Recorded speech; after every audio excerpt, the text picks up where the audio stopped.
Okay, we're going live. So let's do this. Get my other computer set up. If you're watching on YouTube, scrub forward until you see something happen. Takes a few minutes for the peeps to come in.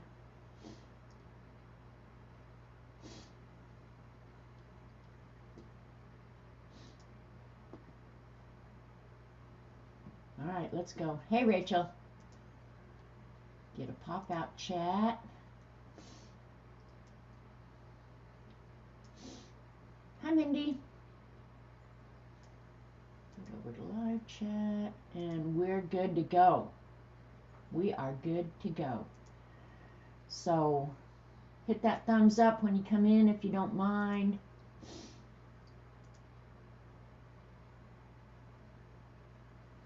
Yeah, it's afternoon now. Hey, Dee Dee. So, yeah, people are coming in. Maybe the notifications went out. Hi, Barbara. Oh. Oops, let me fix the light. These damn lights. The bear must be for you, Dorothy. Hi, by the way. Why, are you a bear collector? Hey, Peggy. Hi, Kathleen.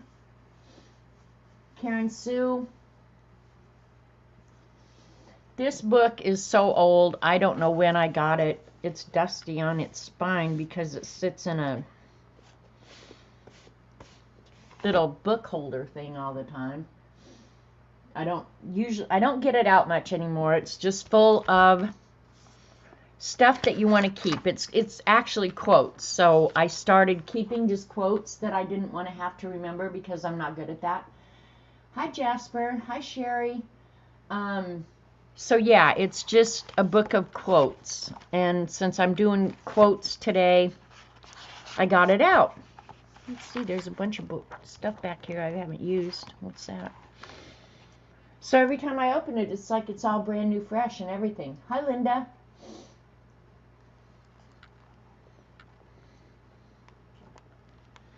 So I got it out because I'm going to have to pick out a quote to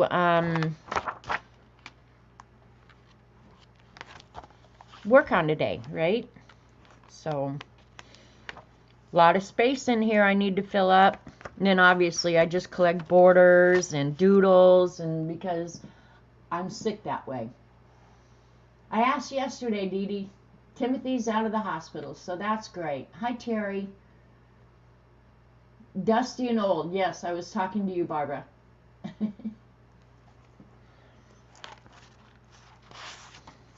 I love having fun stuff like this. Humor and sarcasm. And look it's only got a couple pages. What the hell? If I could get a firm grip on reality, I'd choke it. Here, I'll entertain you with these.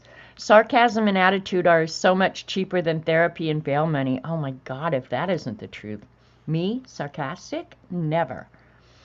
Sarcasm, just one of the many services I offer. Silence is golden, duct tape is silver. Hey, Lena. I'd agree with you, but then we'd both be wrong. I can only please one person a day. Today isn't your day. Tomorrow doesn't look good either. In 1,000 years, archaeologists will dig up tanning beds and think we fried people as punishment. That's good. It's called karma, and it's pronounced screw you. Lesson number 1, trust all people who like big butts because they cannot lie. Oops, my bad. I could have sworn I was dealing with an adult. Who knows where? Oh, this is continued from page 47. So obviously there is much more in here. Go figure. And I did mark this page because I'll probably pick one of them. Something from wisdom. Because we could all use more wisdom, right? I could definitely use more wisdom.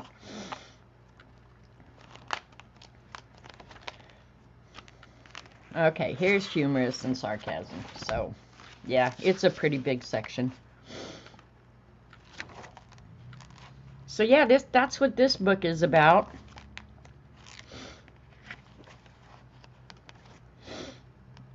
Friendship and love.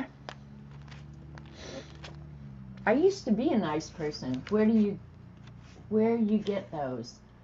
I don't know, Jasper. I go through life collecting stuff up. You know, who knows? If I saw something somewhere one day, I just opened the book and wrote it down. That's why the handwriting's always different.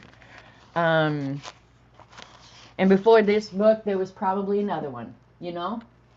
So, I have a Lena video to watch, so I'm excited. So, yeah, this is just the book, and we're going to pick something out of it today. But before I do that, it'll probably be off that page. I'll show you guys some stuff that's been going on around here. I'm sorry that I left or didn't stream last week. Hey, Galena, congratulations on that baby. He's adorable. It is kind of like a Linda Berry book, right, Dee Dee? Deb, I cheat. I use a lettering guide. Just use them.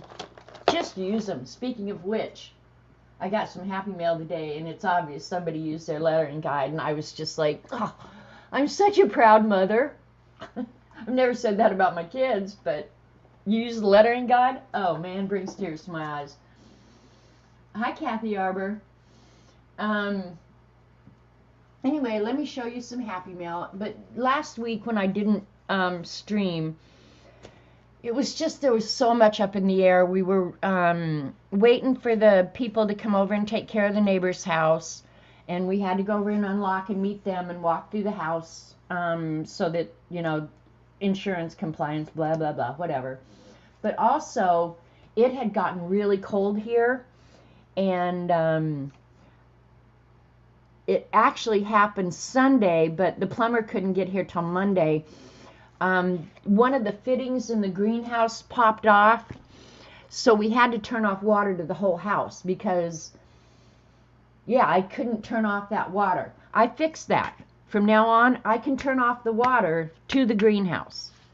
So if something happens outside, I'm not affected inside. So that got done, but that didn't get done till Monday, and I didn't know what time he was coming. Robert still wasn't feeling real great. So it was just like, I'm going to go on and force this, and it's going to suck. It's going to suck for you guys. It's going to suck for me. So I just canceled, and I have to say it was the best thing to do. Well, it wasn't 49 below, Barbara, but it was, we got down below freezing and stayed there for at least 12 hours, and that's when, you know, things start getting dangerous, especially with outside plumbing. And the crazy thing was, I've lived here 25 years, and we've gotten down below freezing, you know, several times, no big deal. But I usually keep a heat tape on out in the greenhouse around the water pipes, and Robert had been out in the greenhouse a couple weeks before that with the sprinkler guy doing some stupid thing that probably didn't need to be done, but we won't go there. And they unplugged it. I can't imagine why they would unplug the heat tape, but yeah. So if they had just left the heat tape plugged in, the whole world would have been fine, but it wasn't fine. Yeah. So, but I hate to miss the stream, I really do. Because, one, I enjoy doing it, and I hope to God you guys enjoy coming because there's some of you here. And Dee Dee showed this already, but I have to say, I got some Happy Mail from Elmaris. And I can't show the envelope because of the addresses, but it came for Christmas, and I saved it out. And like Dee Dee, I pulled it out, and there was, you know, I knew there was something inside, but I figured it was just some little ephemera or something.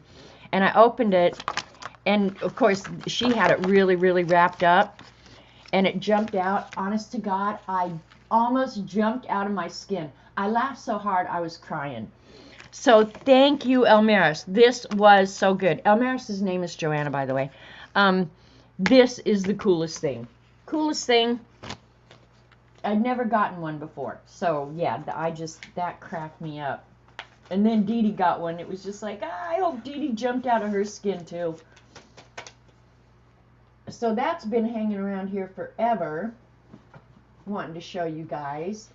And then here in the last couple days, I got this plaque, monkey see, monkey do, monkey get into trouble too. So this is from Kathy Carney. Kathy, thank you so much. I appreciate your kindness, really. She said it's just for me, for no special occasion at all. And says that I motivate people. I think I motivate people to be more snarky. But this will find a safe place in the kids' room because that's where all the monkeys live.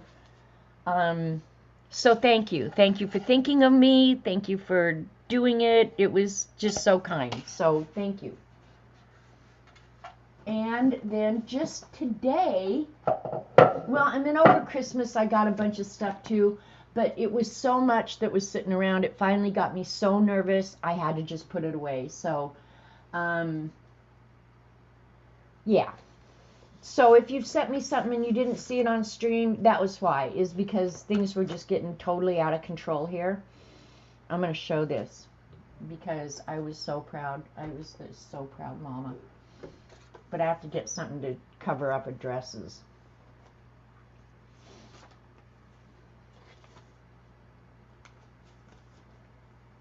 Hers and mine. Here we go. Look at the lettering. That is lettering done with a lettering guide. Perfect. And I hope the mailman appreciates it. Goofballs. Hey, Barb. Barb, I was at your stream last Friday. I swear to God, I wanted to hug you so bad. I was just, that took more fortitude than I could have mustered. So, good for you and Race. I did not know Race's name was Rick, by the way. I just thought Race was his name. So, Barb, don't ever forget, you're stronger than you ever know. Hi and bye. I thought I'd get to stay, but Son and I have an errand to run. Bye, Barb. Give Race a hug. And then today, in that envelope I just showed, a card from Shelley Allred, obviously. It's the little things in life that touch our hearts the most. Thanks for being the kind person who makes such a big difference. So, she said she should have used a ruler. But your writing is beautiful, Shelley, so no worries there. Ruler not necessary. And then she included an Amazon gift card, which I appreciate so much. And then she said she saw Gail Agostinelli making these pockets on her YouTube channel and thought they were so cool. I glued the pink and blue one shut and left the other one clipped in case you wanted to have a place to write and didn't really decorate them. So you could do whatever you want. So look at this. Using pattern paper. And she included some postage. This will go into my scavenger hunt because there is a prompt of using a pocket. This one qualifies. It'll end up with 3, well, even 4 if I want it to go outside the book. But thank you, Shelley. These are way cool. And my guess is they're really easy to make. If you have two-sided pattern paper, oh, it would satisfy the pattern paper prompt too. So there you go. I'll just give you the measurements real quick, or go see Gail's YouTube channel. So it's 4 inches on this edge. You knew I'd get a ruler out, didn't you? 8 inches on this side, and so just draw a diagonal from the 4 inches to the 8 inches, cut it, and then fold it in fourths. That's so easy, and they're so pretty. So, Gail does great stuff. Well, I will definitely be checking out her channel, and hi to anybody I've missed coming in. Hi, Nanamo. So I got some postage. I will use all of this in my scavenger hunt. This actually would qualify as art from Fibs too, but I have some more of that. She sent me an old postcard, which I think is a prompt. This is from what year? It doesn't say. But I could kind of get a time frame based on when postage was 10 cents. She's in the entrance to Stanley Park in Vancouver, British Columbia. I have been there. If you've never been to Vancouver, British Columbia, I highly recommend it. It's gorgeous. Go to the Butchart Gardens while you're in Vancouver. And if you can drive up the west coast of Vancouver Island.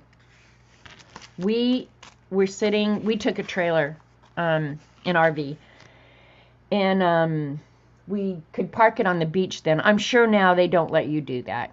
But we could park on the beach then, and we were sitting eating dinner. I remember what we were having for dinner. We were having crab salad, and we were sitting at the table in the RV and looking out the front window, and there were whales out in the ocean, and you could see their spouts.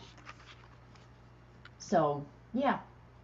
So that's fun. That will go in the scavenger hunt. And then she obviously knows I like Mary Engelbreit, which I do. I love her. Have tons of her art. So thank you, Shelley. It's obvious you know me well, and I appreciate it. I appreciate all you guys. So, yeah. So thank you. Hi, Sharon. I might have said that. Hi, Lisa. Postage is a prompt. Yes, it is, Lisa. This will satisfy several prompts, so yeah, it's a good day. And it was all put together with a heart paperclip, which a page of hearts is also a prompt. What a wonderful thing, right?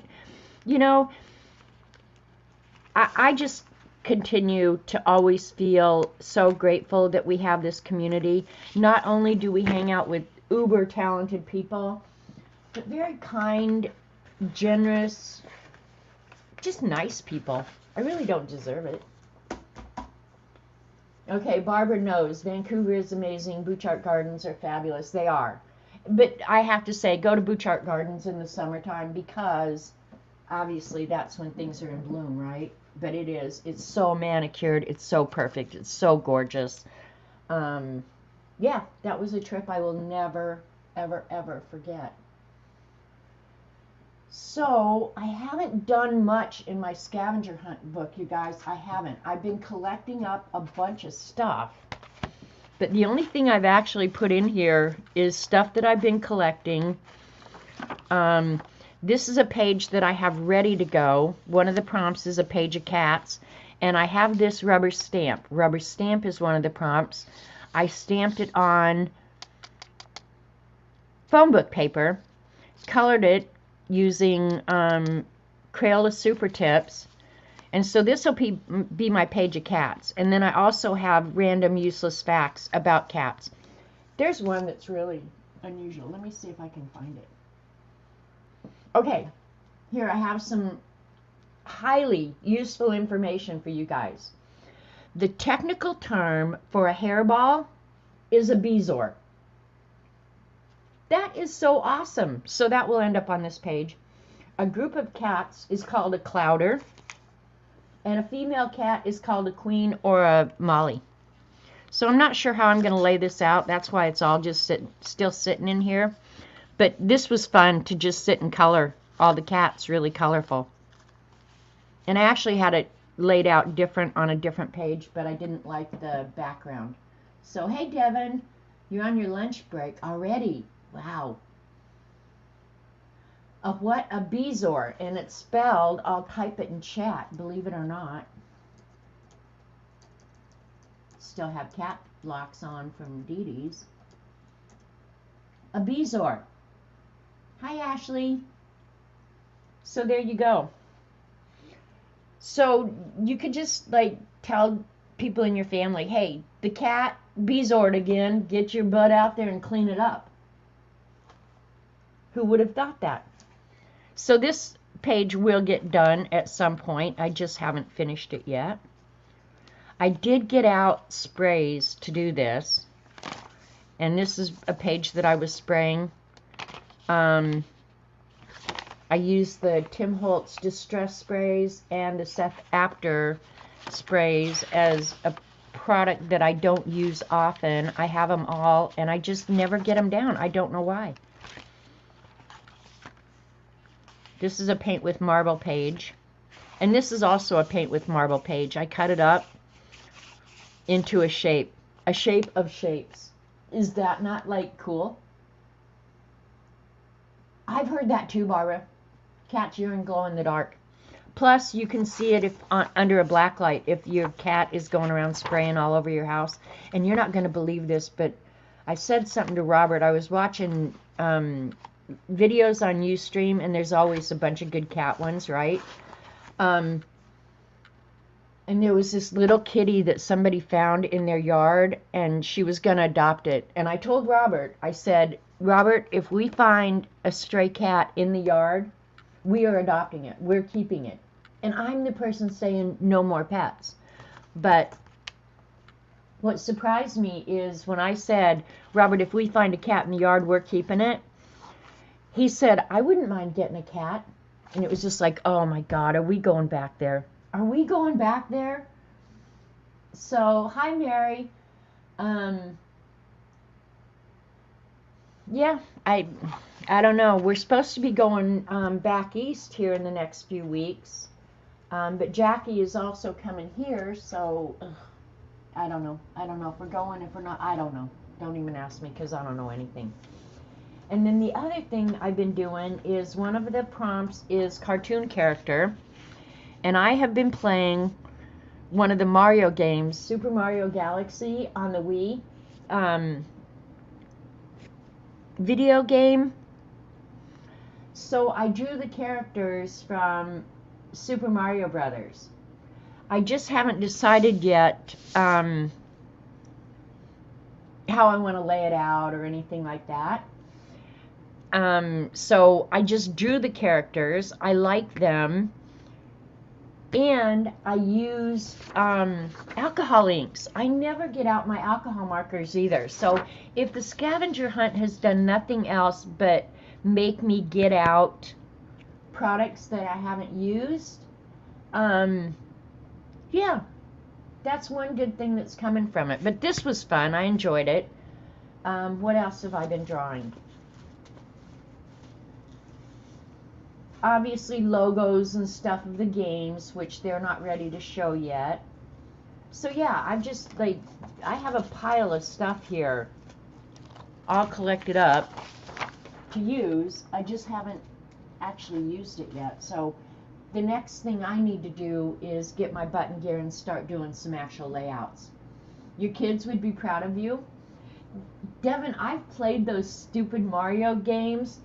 In fact, Jamie texted me this weekend, and he got a Wii console, the fitness board, all the controls, and a 360, all for $100 this weekend. I have never known. I bought the kids when they were little, well, not little, they were teenagers, the very first Nintendo game system. Jamie and Koki were living at home at the time. Neither one of them ever touched it. They just have never been, video game people. But I got addicted. So I would sit and play Mario back when you'd go down the tunnel, and it wasn't as interactive as the new Wii, right? But yeah, over Christmas when I had some time, I got out Super Mario Galaxy. It was a game I bought and I never used. The grandkids have always used it, but I didn't. Or hadn't in a long time. So here I am playing video games again, idiot. Like, there isn't better things to do with your time.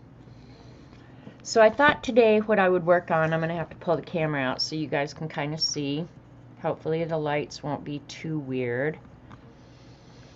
I'm going to do, one of the prompts is an illuminated letter, a quote,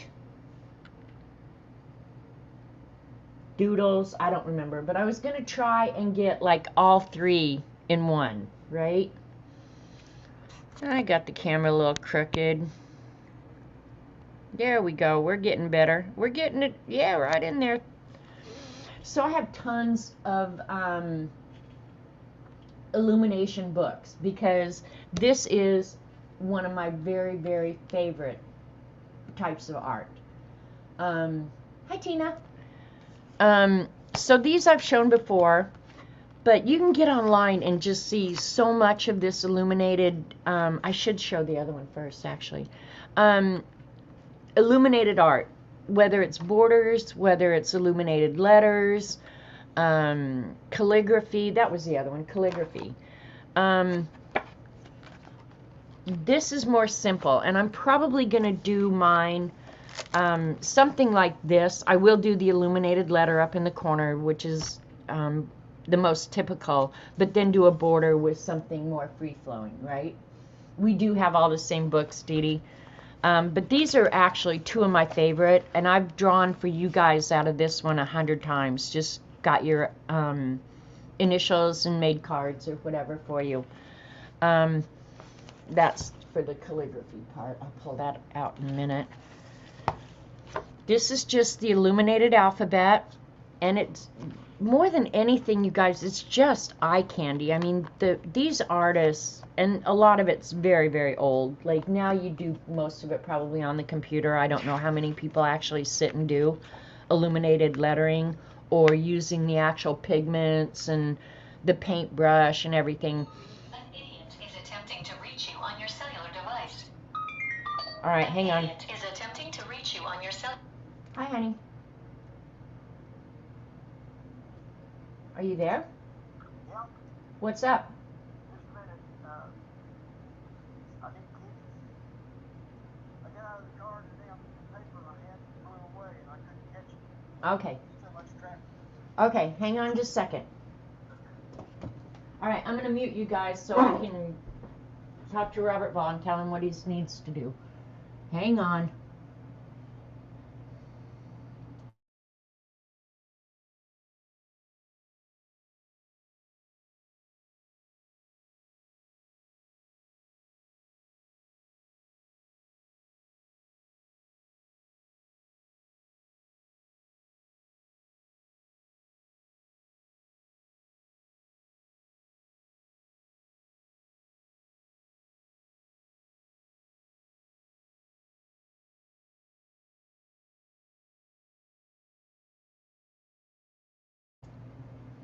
Goofball lost his grocery list. The wind blew it out of his car, idiot. Anyway,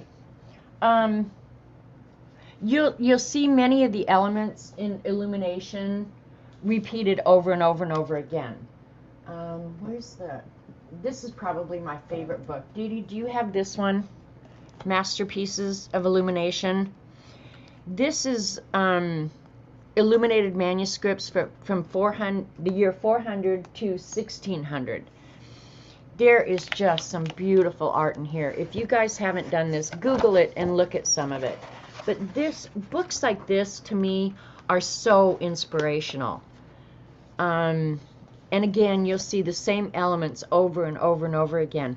But when it goes over the products that they used, how they used it, the tools they used, like we don't even begin to appreciate how lucky we are that we have the tools that we have, that our pigments are already in binder for us. We don't have to grind them. If you want gold, you can buy it in many different forms, where they literally had to grind the pigments and apply them. And everything was one of a kind. It wasn't like they had photography or anything. So I think that's part of the reason why I love this art so much, is the time, the skill, everything it took to do this was mind-boggling. So you can see, I mean, I have this book like totally bookmarked up. Things that I've read, things that, you know, just things that intrigued me. But this, I could spend all day just looking. Look at this art. Look at this. This is like the most mind-boggling stuff. And that's all gold in there. It's just mind-boggling. That is the Book of Kells. Anyway, I have tons of these kind of books. Tons of these books. And that one probably was pretty pricey because it's like 40 pounds.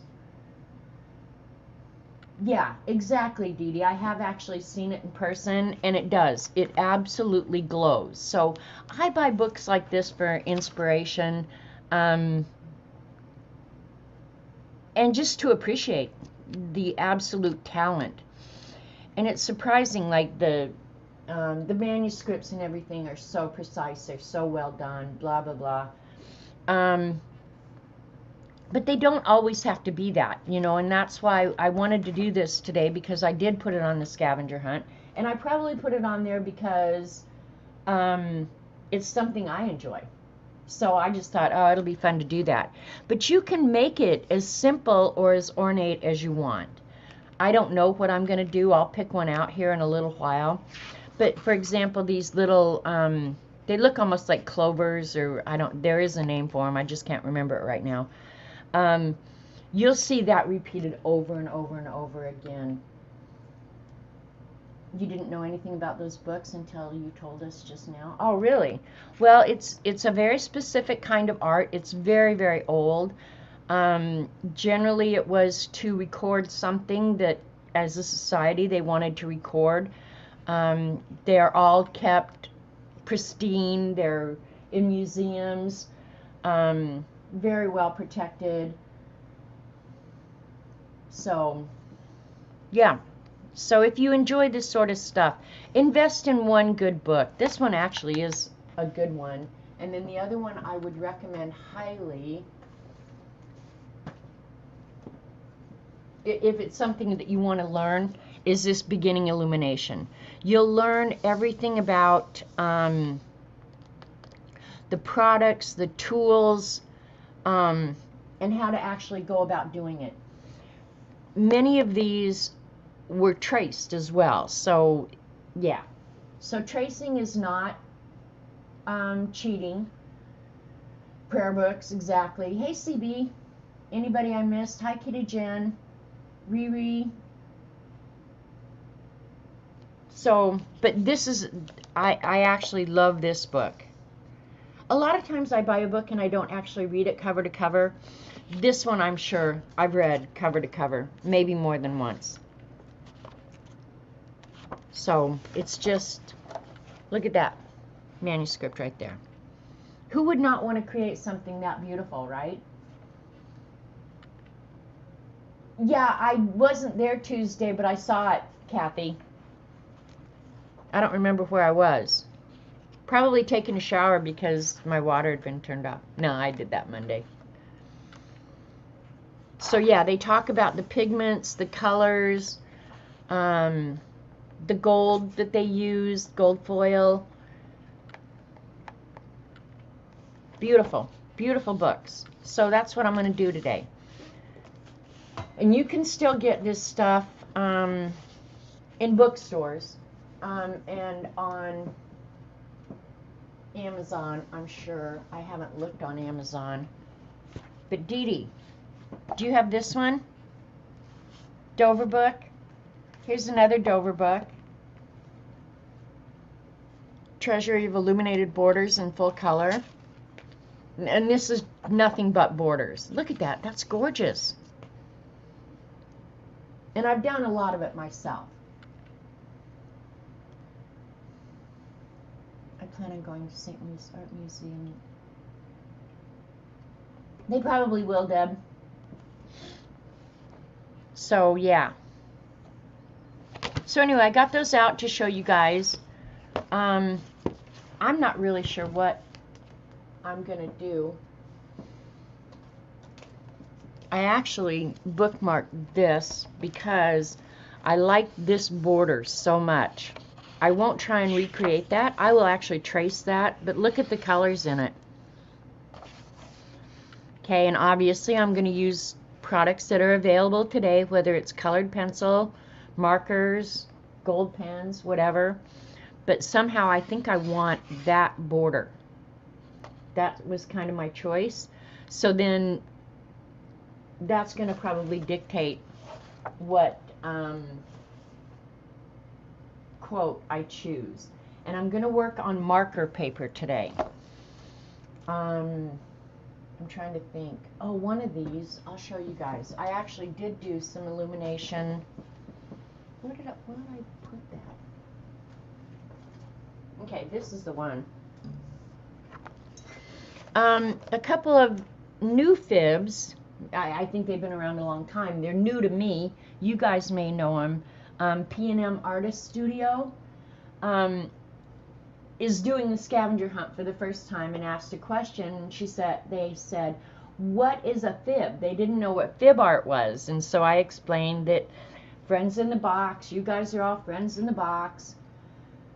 What is the border book title?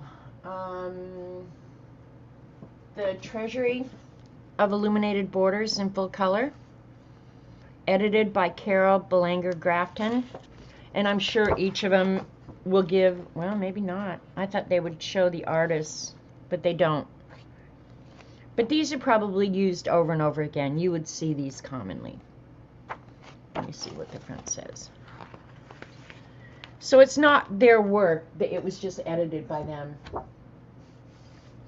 Yeah, well, P&M Artist has written several times asking questions, you know, about Patricia, and it's Mariah, I think. Is it Miranda or Mariah? I thought it was Mariah. But anyway, they asked what a fib was, so I explained you guys and how, because we all travel in a pack and we're all friends now, never, well, some of us have met in person, but for the most part, none of us have met in person. And I didn't know how many of you they knew. So I said, if you'll send me your address, I will send you some fib art. So I thought, since there's two of them, I would go ahead and do some illuminated letters for them. So there's the M. Now I have not decided, and this is not going to be a surprise to them now, but that's the M for Mariah. So I did that yesterday, and I did this one yesterday. This one I really like. I think I did good on this. Sometimes it's hard to get your curves right and everything, but I think I did pretty good on this one. And I like to draw from scratch, okay? So this one, I used that M for my general shape, but then I didn't like the background. I didn't want to do a reverse because reverses are really hard. So I just went ahead and used this one for the background, this one for the M. So more using it like inspiration, right? Hi, Teresa. You didn't know what a tip-in was. Okay. All right, well, you guys are learning stuff. Hi, Flo. Travel in a pack. Don't we travel in a pack? And then this P, when I was looking at the P page, I did this one exactly as it's shown. Well, not exactly. My version of this one, because obviously my layout was a little bit taller and skinnier, so I had to adapt it. But use this stuff as inspiration and make your own is pretty much how I try and do it, right? So these two I have to finish. Now, what I haven't decided is whether or not I'm going to do them black and white or whether I'm going to do them color. Color is going to take more time. Not that time is an issue, but yeah, it's going to take more time. You excited to learn? Well, that makes me happy. You've never done it? Yep. It's fun. And don't be hard on yourself. You know, like, for starting, what I would recommend is do something on the order of this. Get your basic letter, and rather than freaking out about getting the letter perfect or anything like that, use a stencil. Well, Dee Dee, it's actually on marker paper, so I might end up doing that. But I like it in ink. I like that. Well, you can saturate with alcohol markers too, so yeah. But this is more what I would do. is use a stencil for the letter if you need to, if you're not comfortable drawing the letter. Use a grid if you have to. And then the flowered backgrounds are awesome. So, and I've done several of these on stream for you guys. You know, give me your initial, and I've watercolored several of these for you guys. So, but don't go and do something really complicated. Don't set yourself up.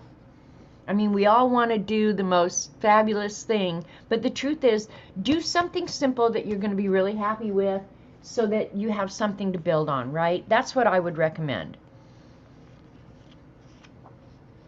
Right? Right. And I might, when I'm done, do, you know, something like this, make it look like an old scroll rather than leave it fancy-dancy edges. So there you go. There's your little lesson in illumination. If you have questions, I think Dee Dee or I, either one, could probably help you out. Hi, Bee. I hope I haven't missed a bunch of people coming in. Deb, I hope I said hi. There you go, Riri. Buy yourself some French curves. Nothing wrong with a good template. Get on it, bad girl. Hi, Sherry. Well, I have a whole bunch more books of Celtic lettering and Celtic knots, and I got into that for a whole long time. That is a totally fun thing to do. And it's easy, too. Drawing the Celtic knots, if you guys want, I'll show you how to do that. You struggled, but you got it done. You're not going to do another one, Peggy? Peggy, I will have to say, and I even told Dee Dee on the phone, you are kicking butt on this scavenger hunt. Like, you are cramming the prompts on a page. You're making it look cohesive. Your ideas are awesome. So, Peggy, I don't know, probably before it's all done, I'm going to end up getting you just something for you because you have stepped up to the plate and hit it out of the park, for sure. You really have. Hi, Michelle. Can I just say calligraphy needs lots of practice? Calligraphy, and the thing is, I'm going to try and do some calligraphy today. I have not practiced in forever. You lose it. It's not like when you learn it, you keep it. I think that muscle memory comes back. But if you don't use it, you lose it. I promise you. So let's read some wisdom quotes. I'm beginning to learn that it is the sweet, simple things of life which are the real ones after all. I believe that. Laura Ingalls Wilder. My husband, Jim Young, was related to Laura Ingalls Wilder. And Jamie, not the youngest son, but the next to the youngest, his middle name is Wilder. Your only obligation in any lifetime is to be true to yourself, Richard Bach. Think big thoughts, but relish small pleasures. That everybody should learn.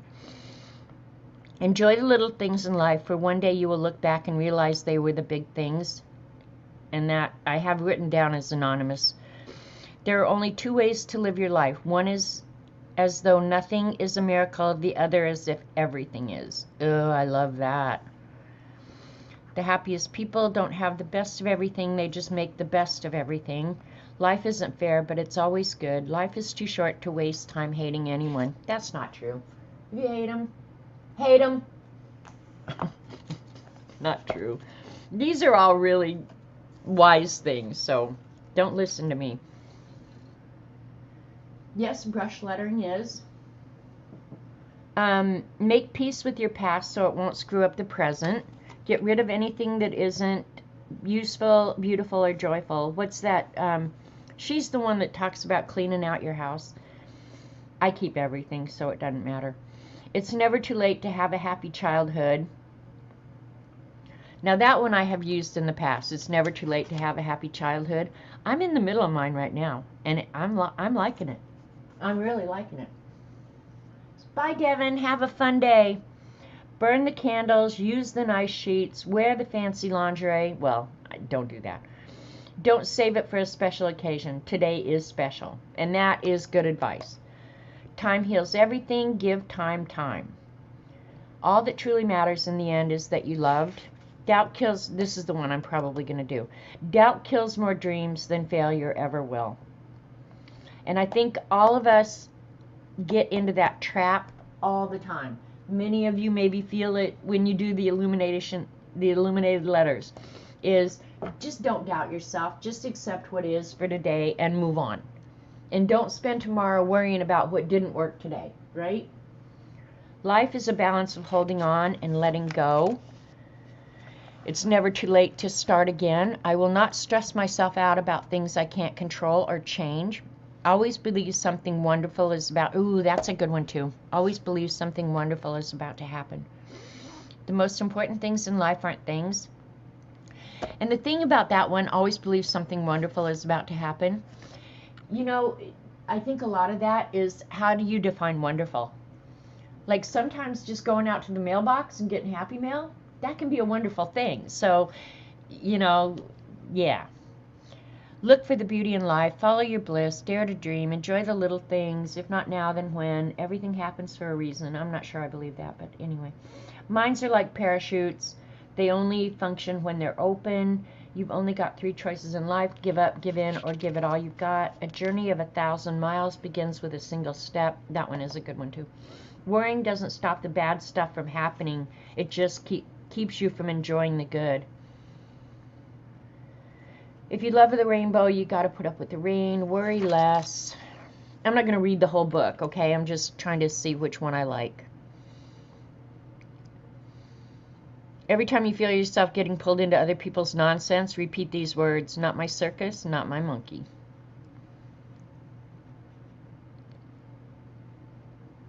This is really true too. Oh, now I have a conflict. Happiness is not a destination, it is a way of life. And I think that's so true. You choose it.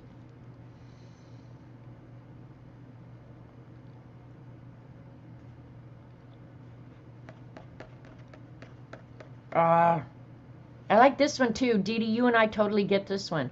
A room without books is like a body without a soul.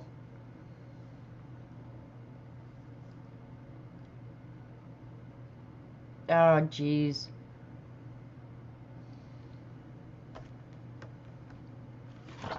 Okay, so if I do this one, I'd be illuminating an H. If I do this one, I'll be illuminating a D. Let's illuminate it. Let's do a D.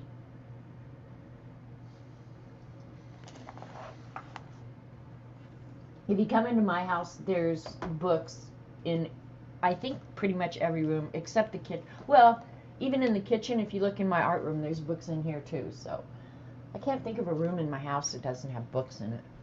Oh, the guest room. I let people have that room. On my desk, art should disturb the comfortable and comfort the disturbed. There you go.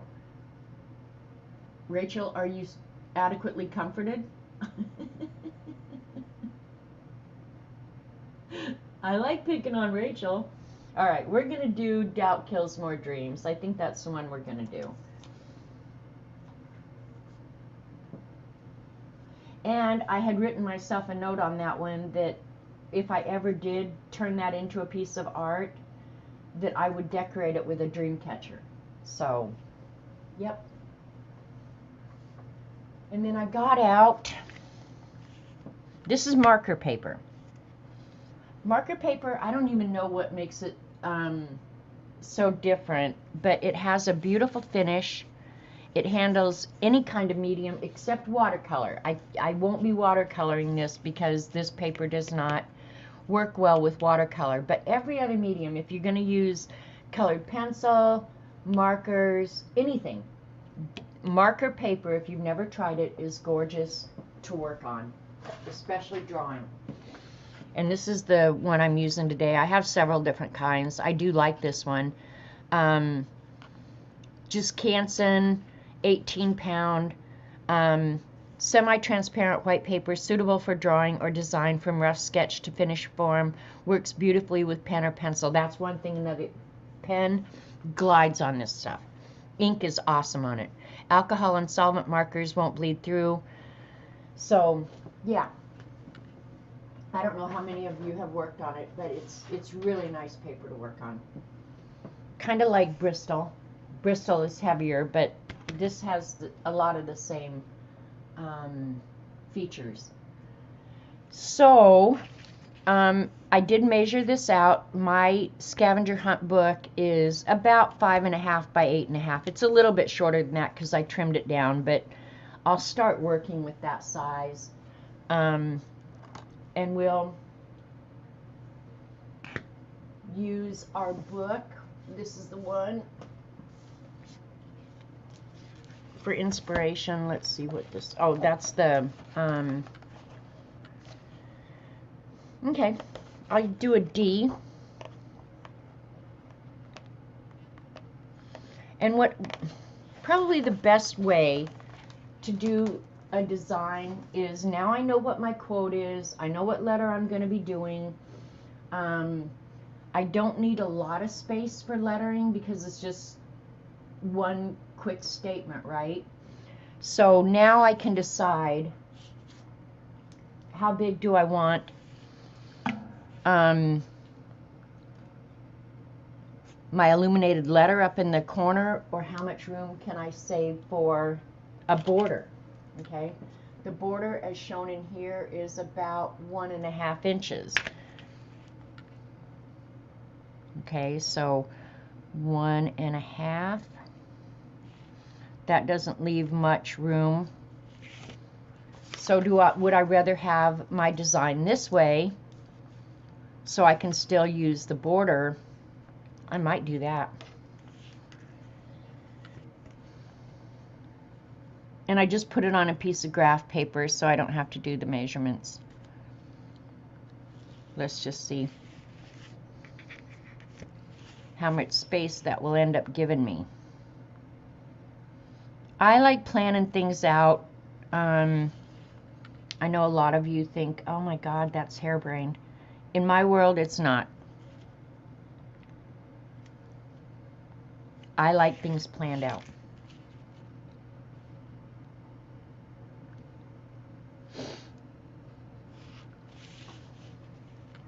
So the artwork is going to take up most of the room.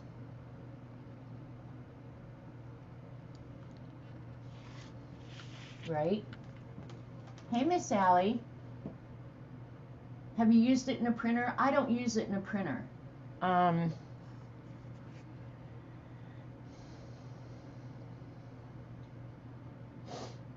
right, just looking here, thinking here. Another thing I could do, as I'm thinking, I could put the border just down one side, but do the D over here. I think I'll do that, because then I can do the D pretty big. Okay, that's what I'm doing. Come down 3/8.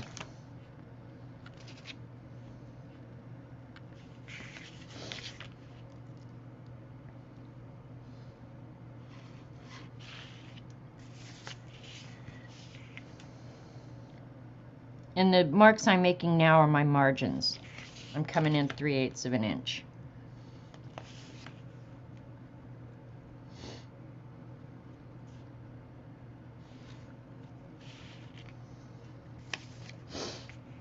How big is that?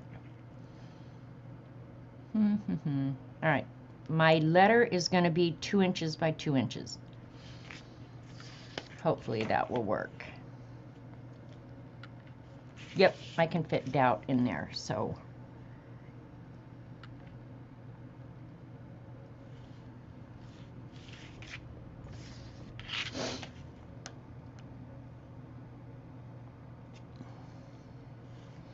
It's not going to be huge, and it may end up not being this long. We'll just see how much room we have to use.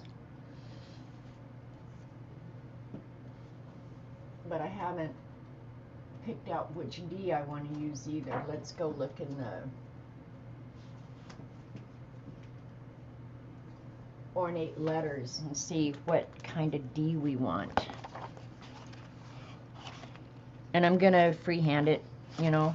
Hopefully it'll come out pretty good. So I want kind of a curvy one. That one would be good. Okay, I think that it's simple. It's not going to take me half a day to do it.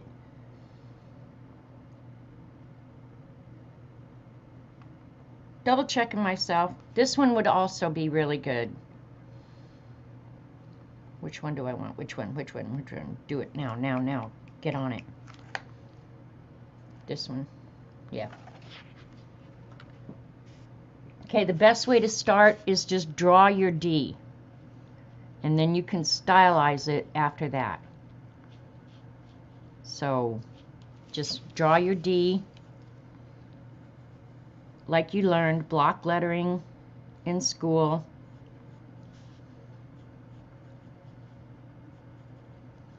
So you have your basic design. And then you can start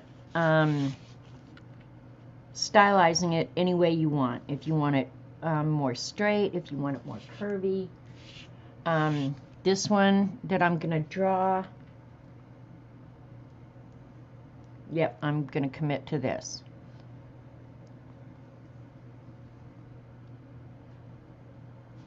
Starts below that and then comes up.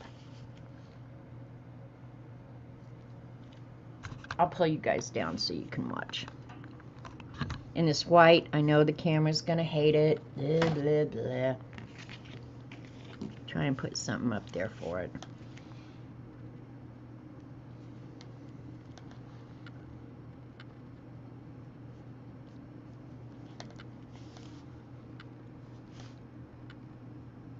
And then it has a little point on this edge, so. And it's hard to draw when you guys are here because I can't get my hand in the way.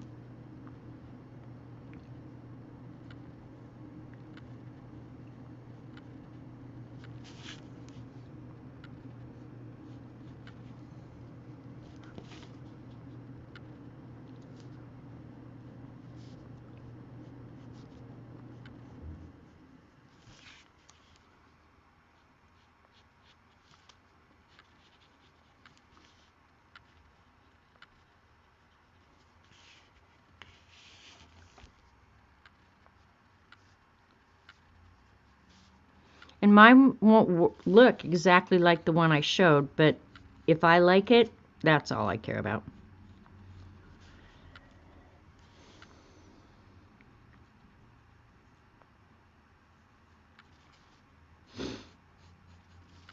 Because then I get to start deciding about color.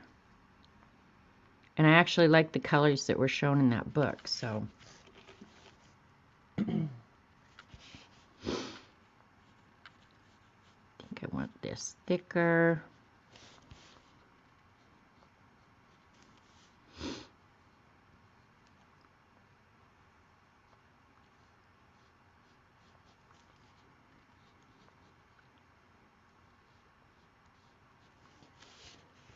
Okay.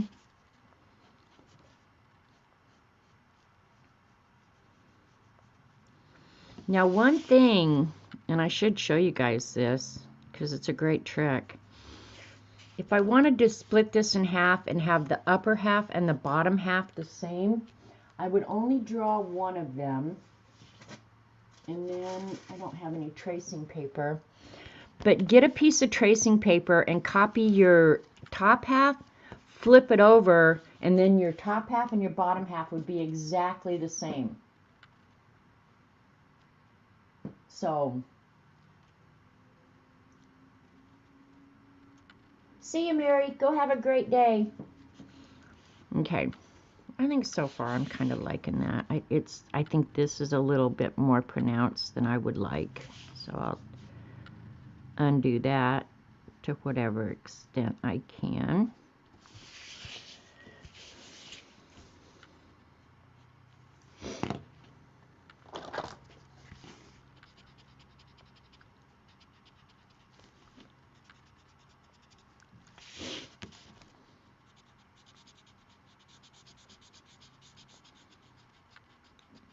one of the things I actually enjoy doing, and that's why I've done some of the Inktobers I've done, is I like drawing lettering. Like when I did the candy packaging, that was so much fun for me because I had to recreate the lettering.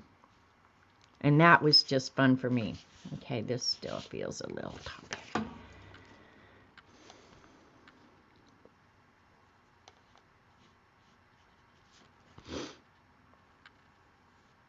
And if I really was worried about it being precise, I would do that trick that I just told you about. Design the top half and then copy it to the bottom half. And if you ever have a design that you want the same side by side, you will never be able to get it correct. So go ahead and just do it with tracing paper. Draw half of it and then trace the other half. Promise you.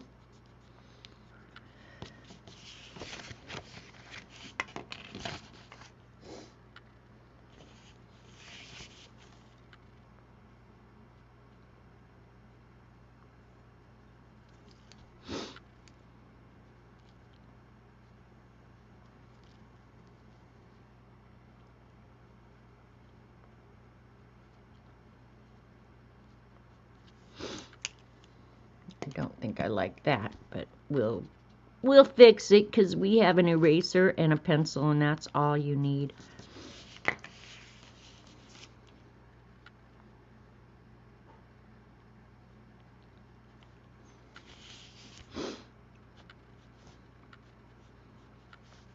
All right, give me critical feedback if you want right now.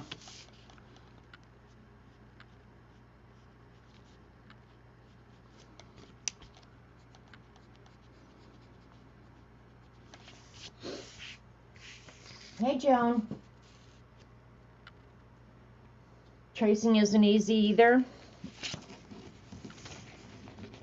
Well, now one thing, if you're going to trace, the easiest way to trace, honestly, and Lena's here, so I'll tell this story because it cracks me up. In fact, I wrote something down, Lena, about you. Let me see if I can find it. Having a light table really helps. If you're going to want to trace something, have the light coming from underneath. Lena, listen, let me know you're in chat. Yeah, having a light source underneath will definitely enable you to trace better.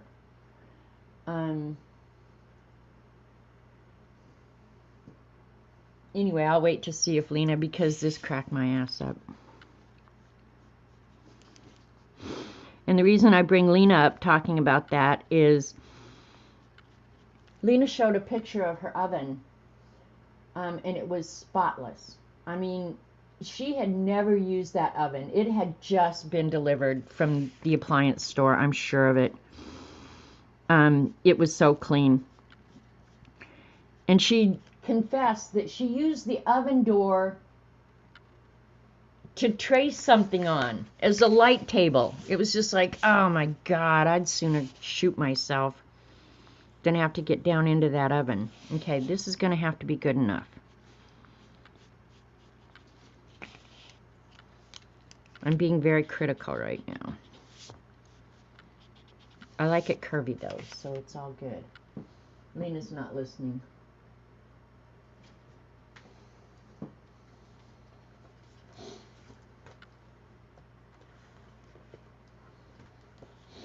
I was looking up, I'll go ahead and talk about it anyway.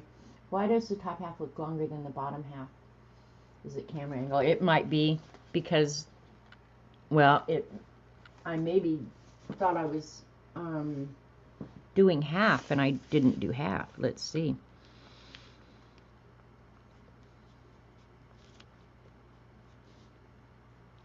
That's exactly what it is. I've got to move it up. All right, we'll fix that easy enough.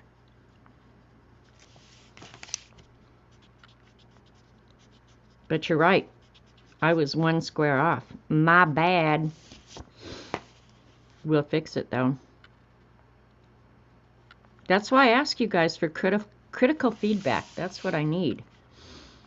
Now it should be exact. Let's see.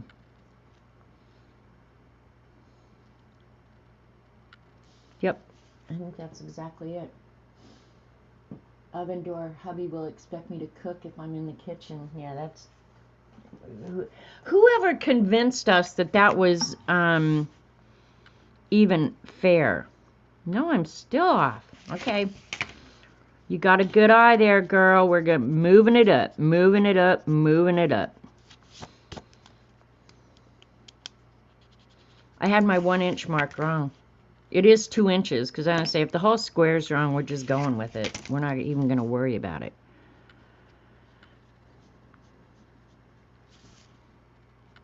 Drug addicts. That's what bad drugs will do for you. Thank you for catching that. I kind of thought it was weird too, but I thought it was the arc that was wrong. Anyway, the story about Lena in the oven. Oh my God. She could actually use her oven door as a light source. What the hell? But I was looking for funny text messages. Have you guys ever gone out and Googled funny text messages? I don't like drawing things small, so I will draw you feel comfortable with, put it on a copy and reduce it. There you go. Anyway, here's a text message that I thought of Lena when I saw it. Hey, Lena asking, let's just say me. Lena, hey, how often do you clean your oven? Me, pretty much never. Seriously? I'm cleaning it every time. It's just not worth it. And Lena cleans her oven every time, I'm sure. You're cleaning the oven every time you use it? That would be me. Yeah, the bottom gets all gross and full of blood and grease. Me. You're talking about the baking sheet or the actual oven? The baking sheet? My oven has the metal grills on the inside. Then I answered, 1 sec, I need a drink for this. So you're putting the meat directly on the grills to cook, right? Yeah, to grill it. How dumb. How dumb are people? Yeah, I'm putting it right on there. Jesus.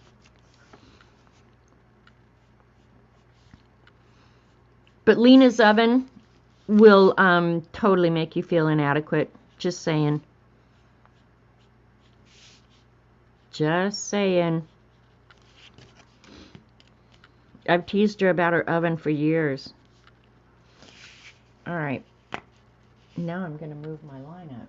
Because I might actually use that again, not thinking. Yep. Alright, I'm feeling better about that. This curve right here could be a little better. Is this agonizing for you guys to watch how anal I totally am? When I ink it, I'll make what little correction I feel needs to be made, but I'm getting okay with that. I think I've make that just a little fatter there. All right, I'm good to go with that, I think. Exactly, CB. Isn't that funny? You know what happens when you cook a pizza right on the rack? When we were in Australia, we went and got frozen pizzas one night, and we were at this apartment, and honestly, the oven in the apartment was exactly like Lena's oven. It was spotless. It had never been used. I'm pretty sure of it, right, CB? Nobody had ever cooked in that damn oven. It was so spotless. And we, of course, cooked multiple frozen pizzas for all of us. I think there were CB, me, Zandra. I think Karen was with us that night, CB, and Jen. So there were 5 of us. So we got a couple of pizzas. And we ate the first one. And Jen went to take the other pizza out of the oven, and she pulled the rack out, and it wasn't a full-size oven if I remember correctly, but she pulled the spotless metal grate out to get to the pizza, and the pizza went sliding to the back of the oven and flipped over face down on the oven. Oh my God, what a mess. What a mess. And like, we were still hungry. I think if I remember right, maybe it was you and me, or maybe me and Jen had to run down to the corner and get another pizza. But anyway, yeah. All right, let's see. We're gonna do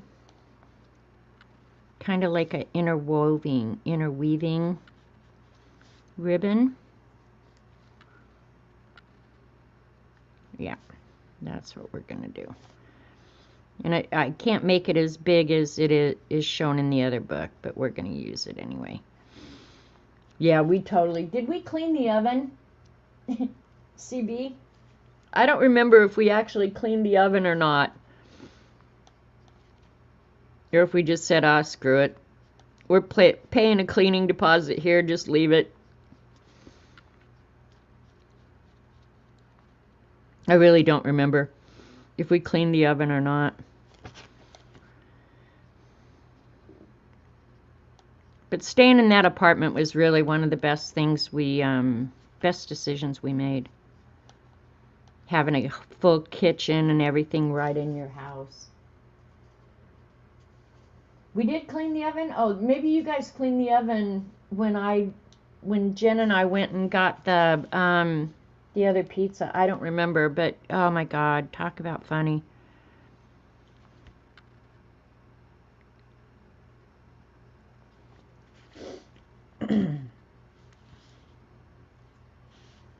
Now this is one of those instances where if you wanted it perfect, you would get out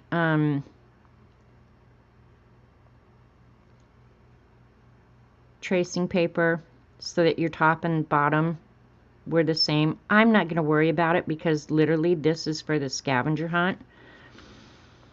So I'm not really going to worry about it. And all the elements are fairly simple that I can do a relatively good idea at replicating them, I think.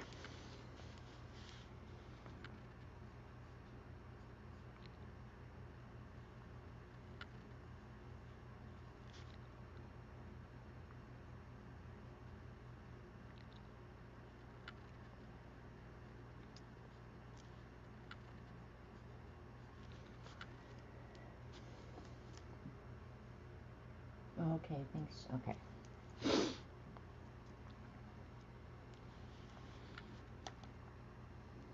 Let's see what's next. Comes out about from here.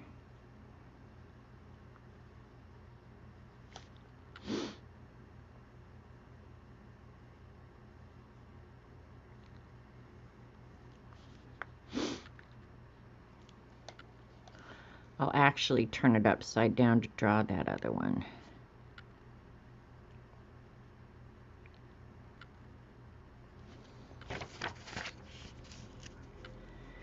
Whoop, Robert Vaughn's home.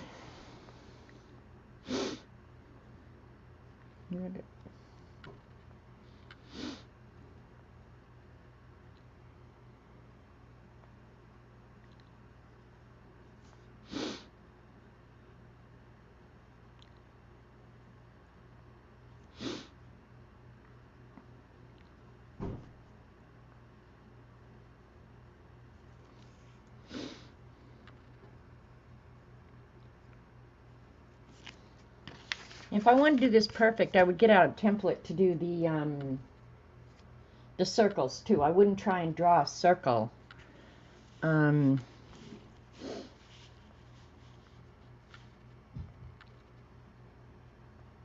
see. Do I want to do that or not? No, why not?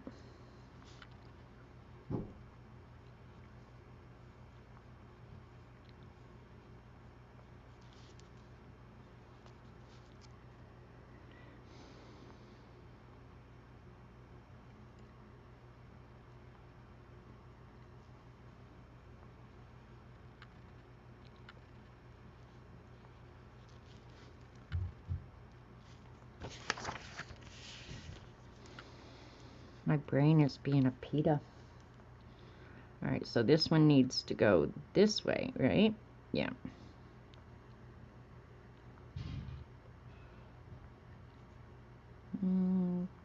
Further, further.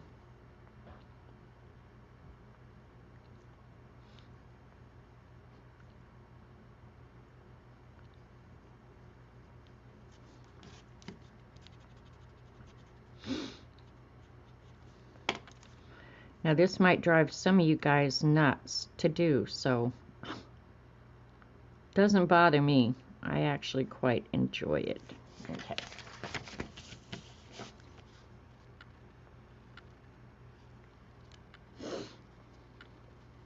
That's fine.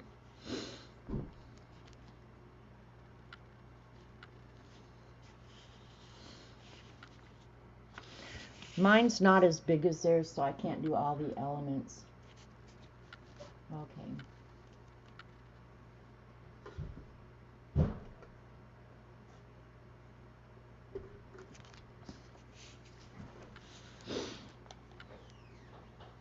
Let's see. Ooh,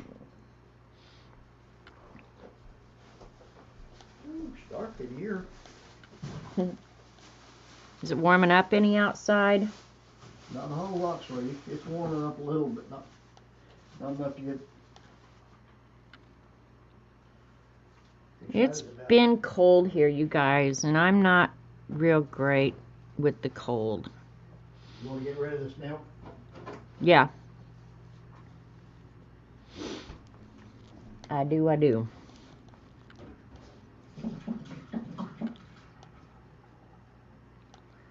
Well, do I want to change the direction of that? Now would be the time to do it. I think I will. So mine's ending up being very different from the one, but it's still going to be okay.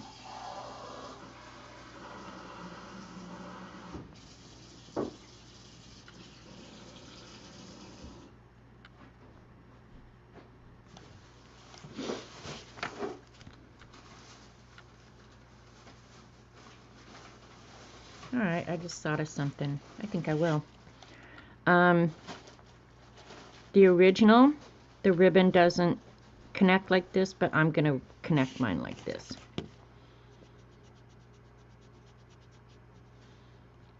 So now we're stylizing it the way I want it.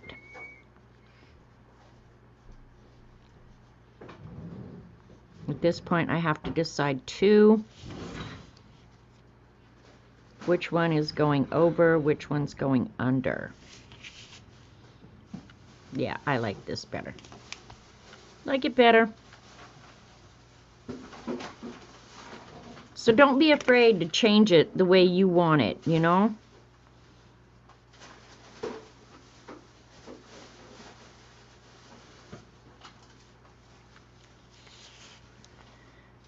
I think I'll have that one going over. That one going over on this side. There we go.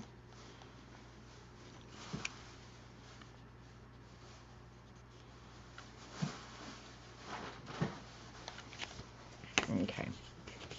Yeah, I like that better.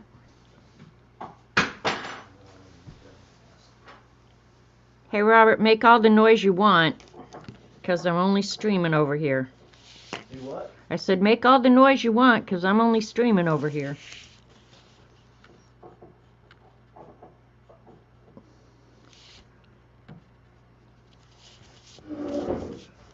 Yeah, I like that better. Like it better, like it better. Teresa says, hi, Mr. Robert. Hi, Brenda. Do what now? Nothing. Nothing. Oh. It's all good. I said, just be as noisy as you want. I'm only streaming. Oh. Oh. Is that what you're doing? I barely noticed. Okay, now out here I probably could do like a little head, animal head or something like that. I'm not going to. I'm just going to use the ink and leave it pretty simple like this, I think. Okay, now this ribbon that's coming out here, I'm going to go ahead and have it attach over here, and we'll do the same over here.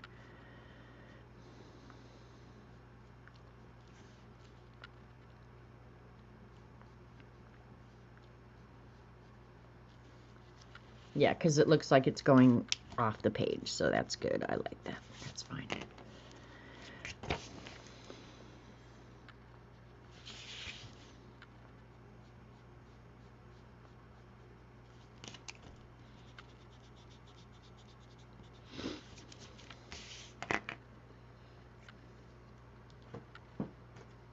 And Rachel's saying ignore her.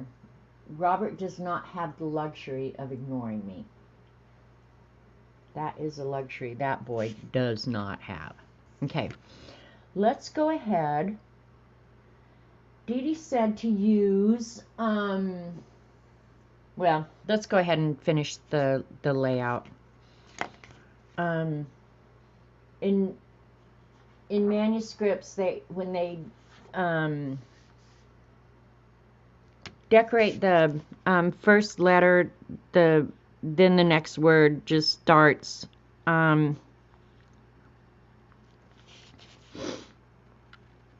you know, on the same line. So that's probably how I'll do it. And I'll ink this with waterproof ink. But it will really look pretty when the colors. See, I've got that one too fat. It's too fat. Put it on a diet, girl. Okay, I think that's better.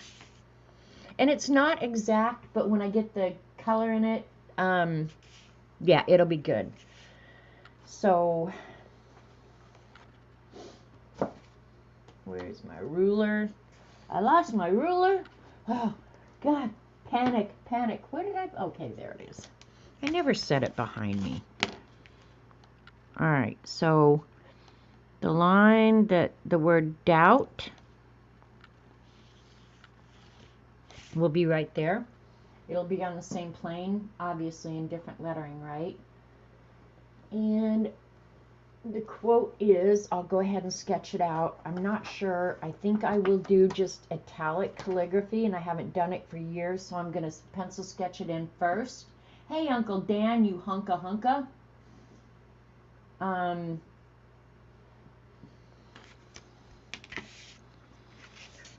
Let's try about 1/2 inch. So it really shows how, well, maybe even bigger than that. Well, but I got ascenders and descenders. Okay, let's just,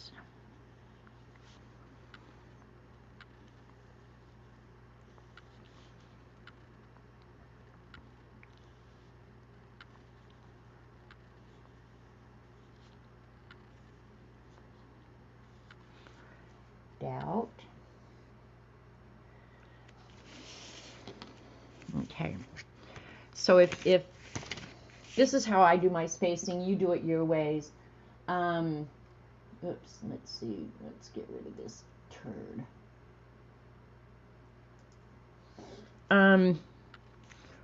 If I had I do have a ascender here, but if I had a descender, okay, let's just say, I generally do double for ascenders and descenders, you know, so if my letters are 1/2 inch about, then I would go ahead and allow for a 1/2 inch descender and then something in between. So I'll leave maybe 3/16 in between. And hopefully I won't have any ascenders or descenders that cross each other. But if I do, I don't care about that either, right? You want the whole letter illuminated? I'm only going to illuminate the first letter. That is pretty typical in illuminated manuscripts, where they illuminate and design the first letter, and then the rest of the quote or whatever they're writing is just in generally calligraphy. So, doubt. Okay, so here's my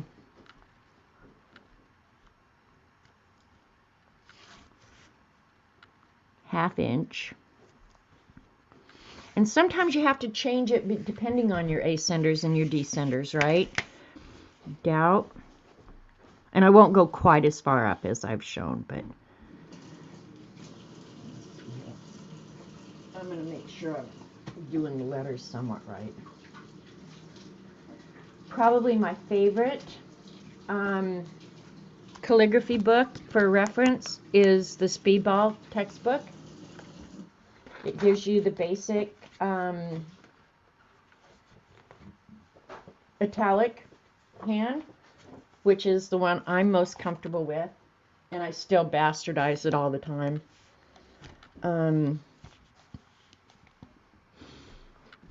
Doubt. I'll probably put kills more. Yeah, doubt kills more. And then let's see, from there to there is about 1.5, so we'll just count out quickly so I don't end up redoing everything. 3, 4.5. Oh, if it would end there, that would be perfect. Okay, so this will be kills more,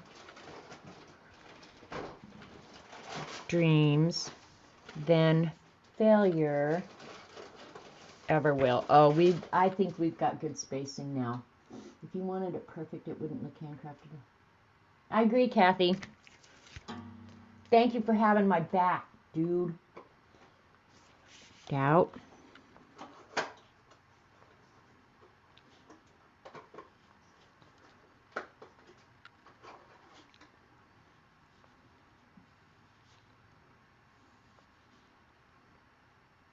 Move that in. Because I want kills more. Yep. You're just going to have to deal with a lot of erasing.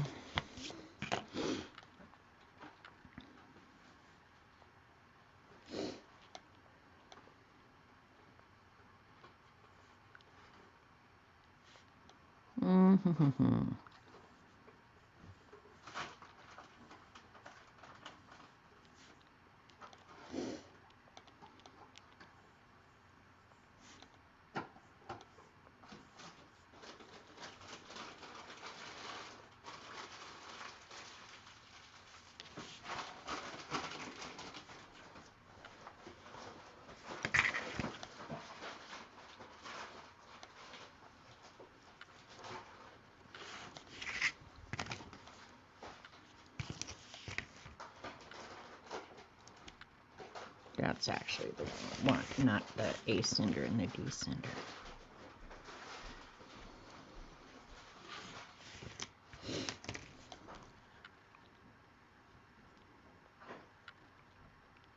Oh, you idiot. I didn't give myself my ½ inch.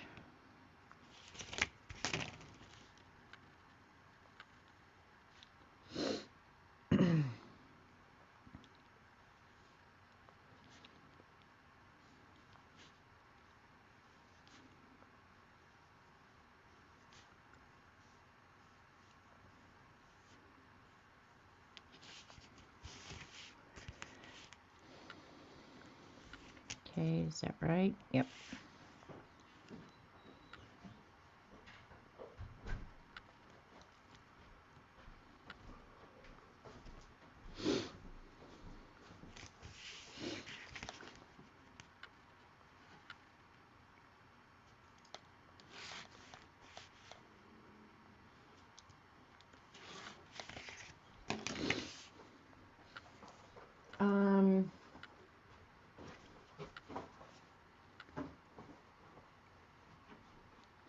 All right, I'm going to stick 2 other lines in here.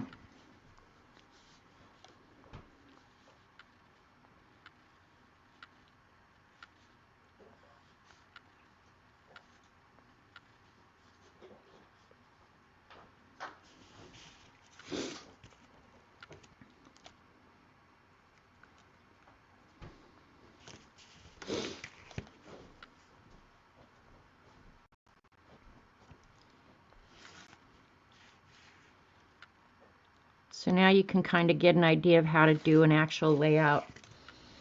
Lay it out first. Honestly, you'll be much happier. Okay, that's my descender. This is my failure. Failure. So this should be okay.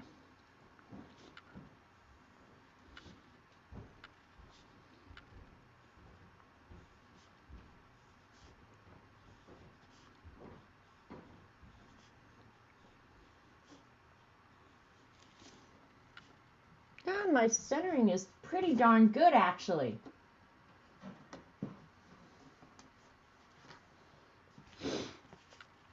All right, so this next one will end up, rather than having will on the bottom line by itself, I'll put ever will down here. So, and the nice thing about that, when you're thinking about design of any kind, I don't care what you're trying to design, balance is really, really important. So I didn't actually leave much room for the border, and that's okay because I'm going to end up shrinking it down now. But by putting 2 words on this bottom, hopefully it's going to weight it down, because this up here is going to be so heavy. So that's just something that you have to keep in mind when you're designing something like this. Like if you were doing it for a customer, you don't want to take something that's that hasn't been. Should failure be up 1 row? Well, no, it shouldn't, because if this row, now this is where you need to make adjustments, because the way I have it designed, see how every line at this point, actually I screwed up here. And maybe I will move it up now that I know, but this line here was actually for descenders. And I just hoped that I didn't have 2 that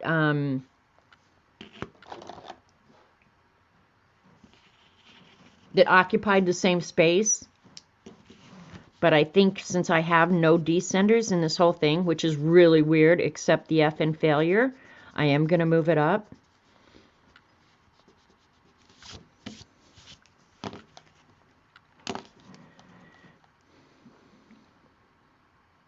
Because that 1/2 inch in between was actually for the descenders. So I'll just make the ascender a little bit. Right? Yeah.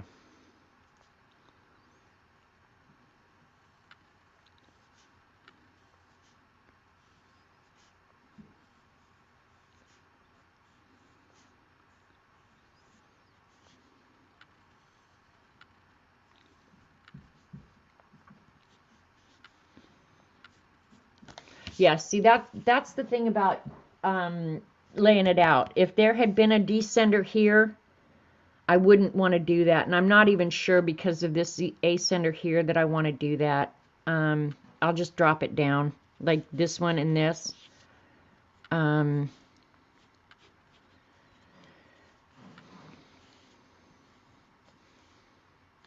right, then I've got to change my last line.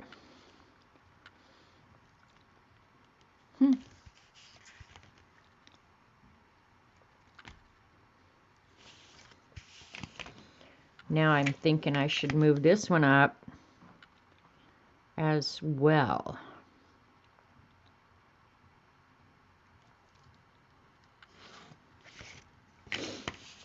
I think I will.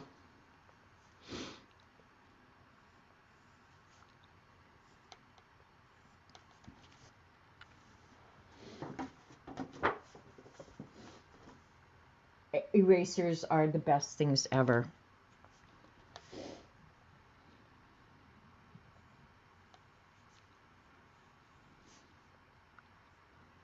Did I get the quote right? I guess I better check that. Yeah.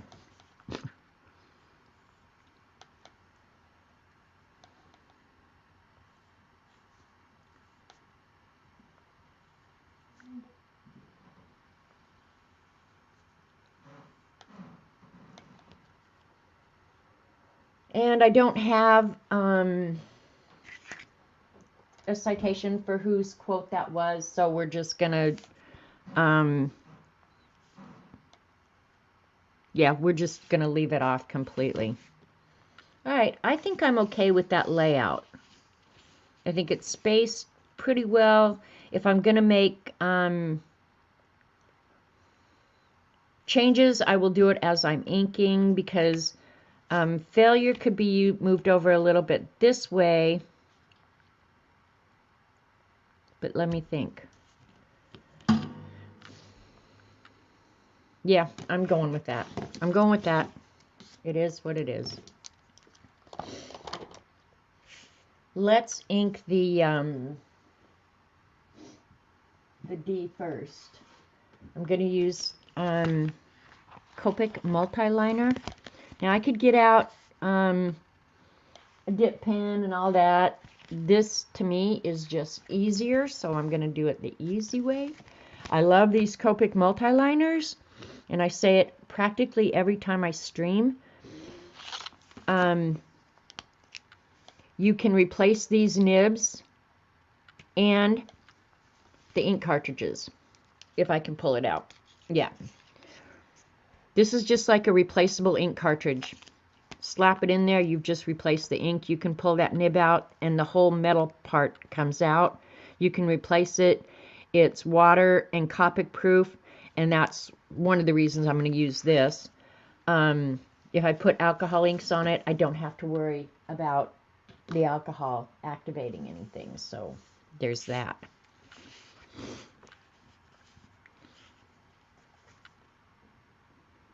And I am going to outline it in black, and then we'll color it in. I have to decide, do I want to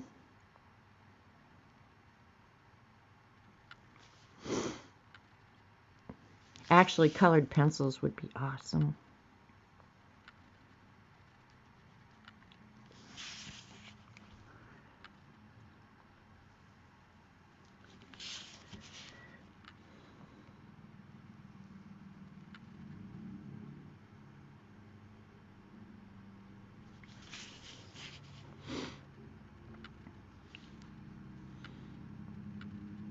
I have to decide.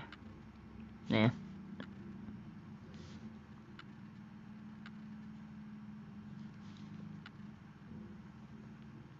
I don't know who's outside.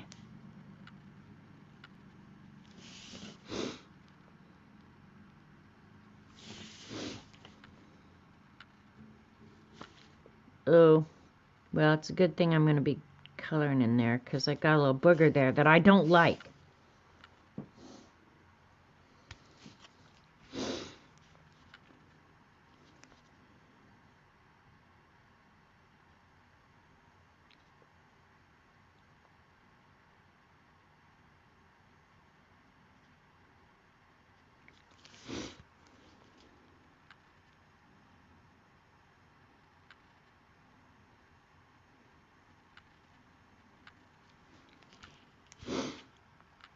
Alright, I'm going to, yeah. Since the design in there got smaller, I'm going to use a smaller nib pen. Nice thing about this entire set of pens is you get from, I can't show it under the camera, but 0.03 up to 0.7, and then you also get a brush. So the 7 is pretty bold. You guys know what a 7 or an 8-point nib is. It's pretty big, but these little ones, OMG. Look at this baby nib. Let's use it because we own it. We can.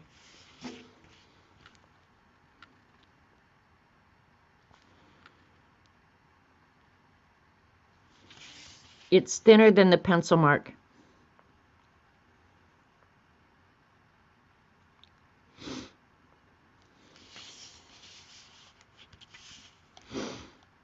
All right, yeah, I did decide that.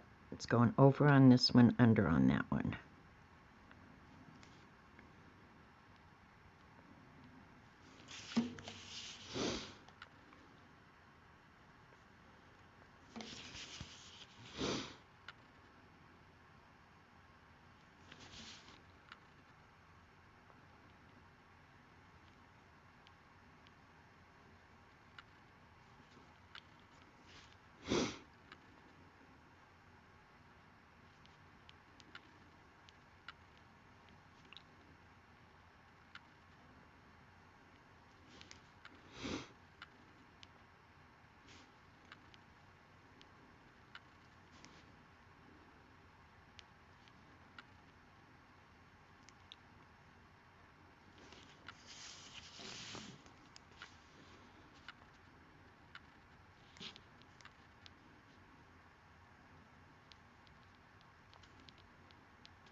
get quiet when I do this.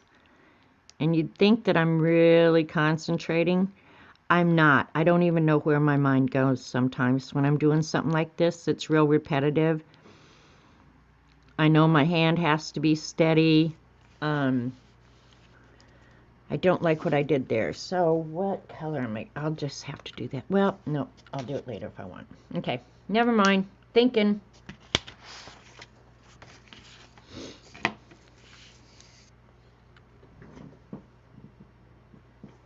Where'd my white eraser go? Thanks, Rachel. It'll start looking really, really good. Oops. That's smearing. I need to let it dry. I'll use the little eraser.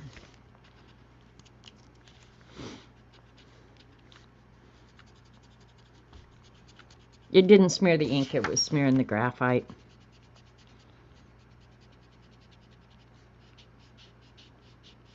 That Copic ink, it will not smear. It dries immediately. Yeah, it's perfect.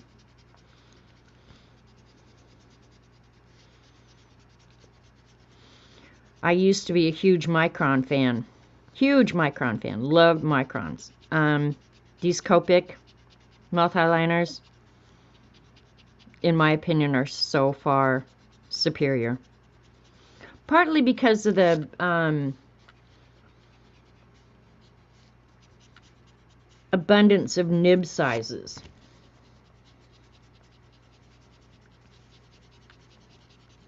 All right, now that it's time for decision, boys and girls. Time for decision.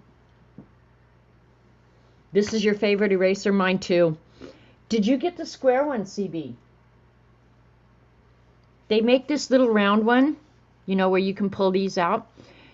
One time I thought I was ordering the replacement for this, but I ended up ordering the square one. It's kind of a rectangle one. So rather than return it, I just went ahead and kept it. That's a nice eraser too. That's a really nice eraser. You have two round? Okay. Well, I have to say the little square one, it's in on the couch, but it is awesome. Okay, what do I want to do? What do I want to do? What do I want to do? Because now is decision time about what product I want to use for the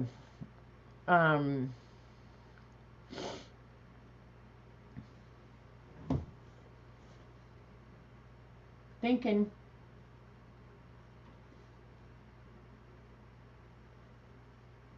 Do I want to use alcohol markers? The thing that holds me up from just saying, yeah, use the alcohol markers is this is a pretty small design. And so using the alcohol markers, I don't have any real fine nibs, and that's why I'm just going, oh, you either need to use, like flares would even be okay. Let's see how, we'll just do this because we can. I want navy blue. Maybe I'll use this blue. All right, here we go. I need a piece of this paper to test on. We'll use the edge over here. Let's see how it behaves on here.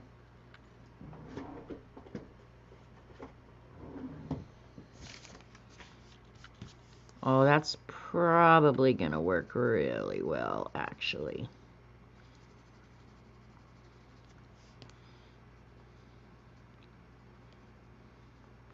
The paper isn't hugely absorbent, so I'm trying to see, can I smear it?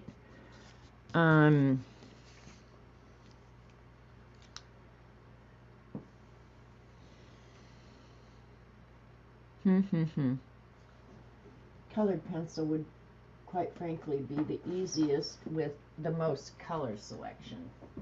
All right, Prismacolor it is.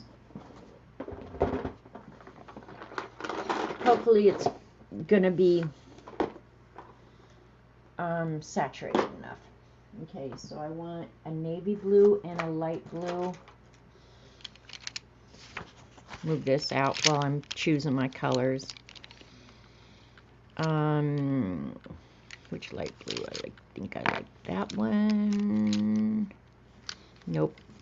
That one. My favorite. And one dark. This one will probably be okay. I need a yellow, darker yellow, and a red.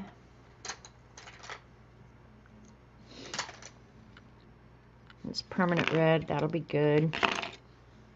I want a dark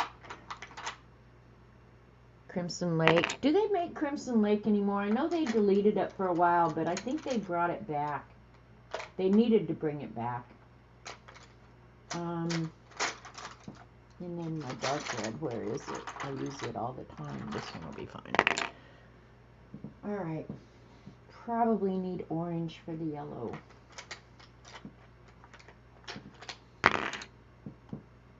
And green.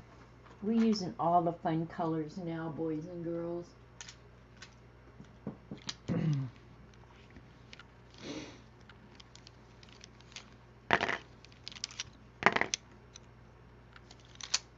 Those will work fine.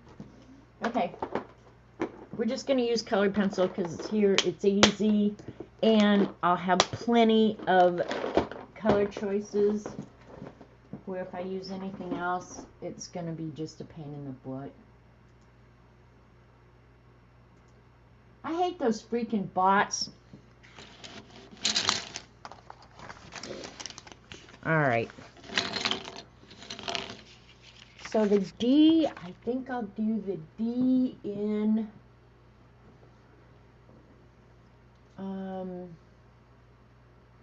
maybe navy blue, the dark blue, but I'm gonna do the, oh, I need to erase that a little bit better. If I don't get it off now, it's not coming off, so I gotta be really careful to get it all off now. Okay. Bye, Miss Sally. Bring over my pencil sharpener so I'm getting a nice point.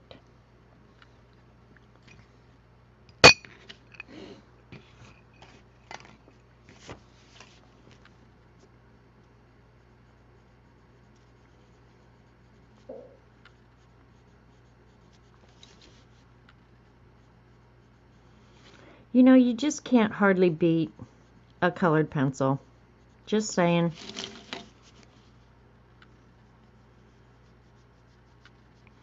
And I will dye Prismacolor being my favorite.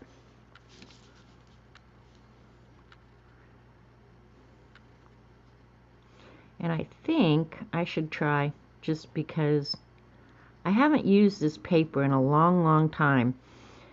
And I'm making myself more and more use products that I haven't used. And this paper is one of them. I've had it for years. I hardly ever pull it out and use it. It's almost like it's dress-up paper or something, you know? Like you can only use it for certain things. Like, where did I come up with that freaking dumb idea? And I don't know, because I did it. Like, there's certain products, like the Arches watercolor. You can't just play on it. That's got to be for a piece of art. Like, what the hell? When you run out, you run out. If you can afford it, get more. If you can't, don't worry about it. Right?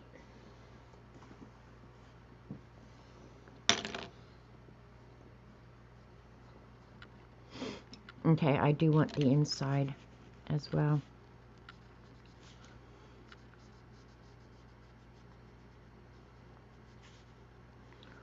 And if this doesn't look the same thickness, I'll either fix it with the dark blue or whatever. And I might not need all the colors, because I I changed the design given the space that I had to work with, right? So I may not end up needing the green. I don't know. We'll have to see.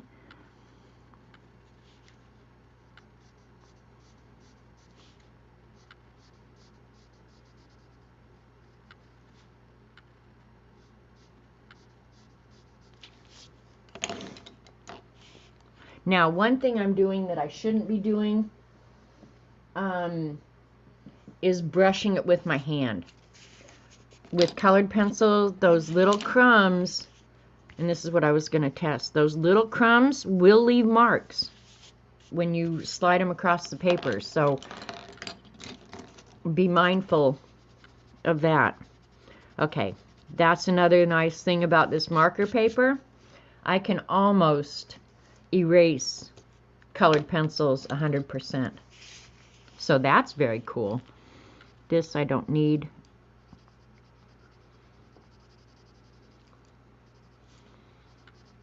A nice point. I will eventually, but for right now I'll just use it like it is.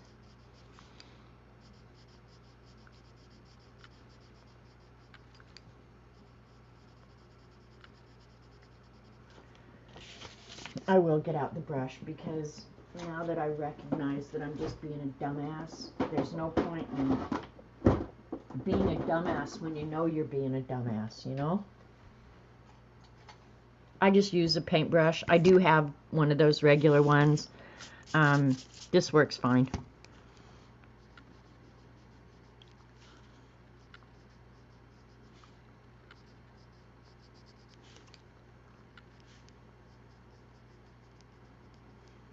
And even when I'm doing this, if there's corrections to be made, I can make them now.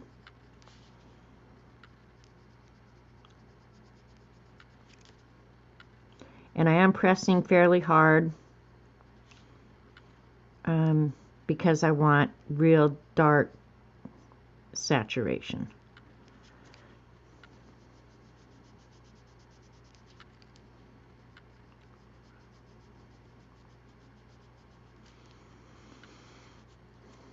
And I'm going to have to reduce that border pretty big if I include it at all now. I will include something, I just don't know what yet. But I'm happy with this layout, so I'm going with it.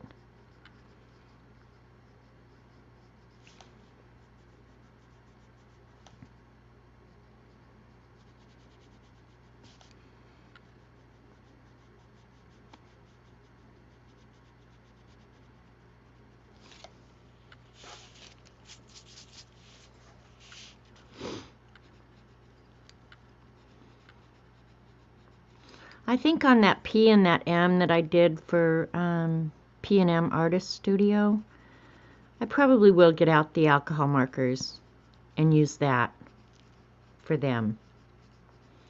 Because I actually had fun drawing the Mario, Luigi, Bowser, and who else? The little toad guy. Toadstool or whatever they call him. I did have fun using the alcohol markers, but I have to say, well, and I even wrote a Dear Diary entry about it that will go in the book eventually. About the learning curve of using alcohol markers.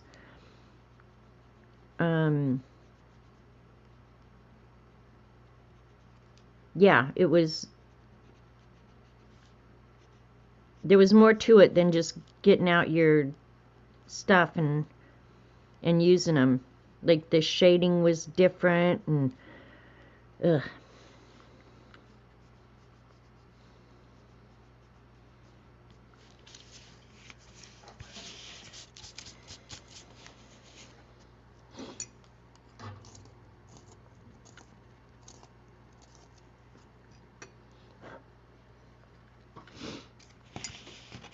See? Got a little smearage there. So before I'm done with this, I probably will end up having to spray it. And that's fine. I don't really care.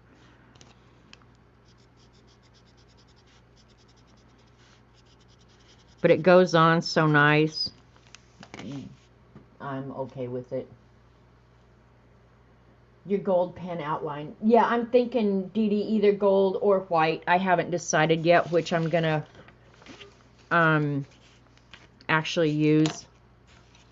But yeah, I don't even know where my gold pen is, honestly. That's what a dope I am.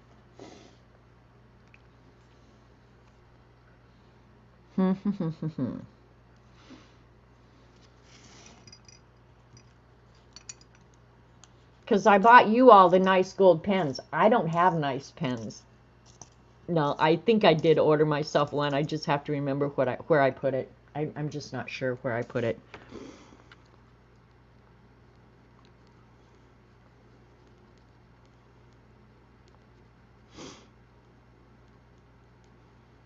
But white would look really good against that navy blue too. So, yeah, just haven't decided yet.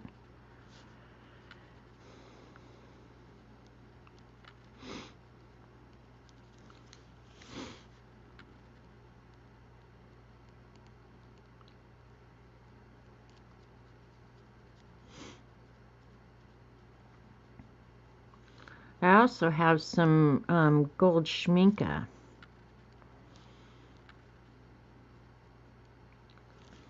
that I could use with a dip pen, which I haven't used in forever.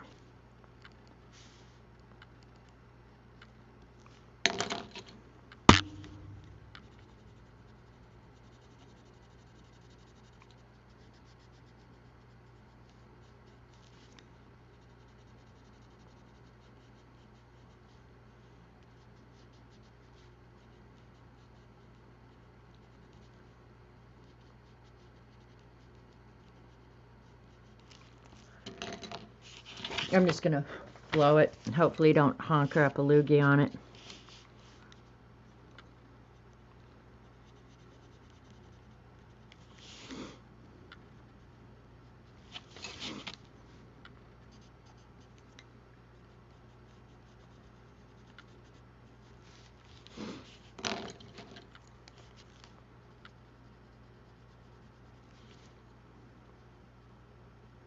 God, see, sitting here working on this now, I'm thinking of 100 things I could do. I could do the whole background. Get out those dip pens. They're so fun. They are. It's just though, like, at some point you just ask yourself, how much mess do I want going on here, right? Like, at some point you have to just say no to yourself. No.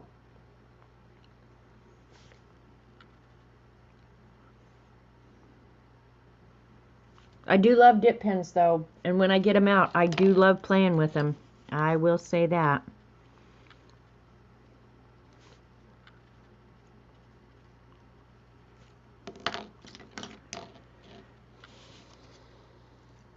Okay, this is another really weird thing that I do.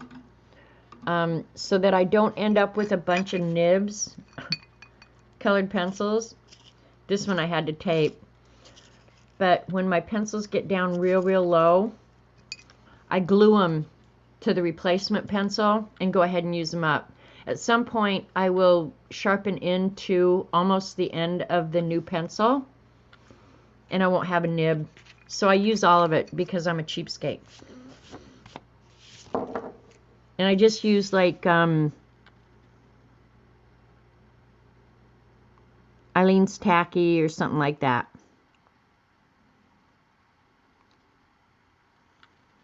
That I probably will have to do with a white pen to get it to show, but that's all right. Because I know I'm working pretty small here.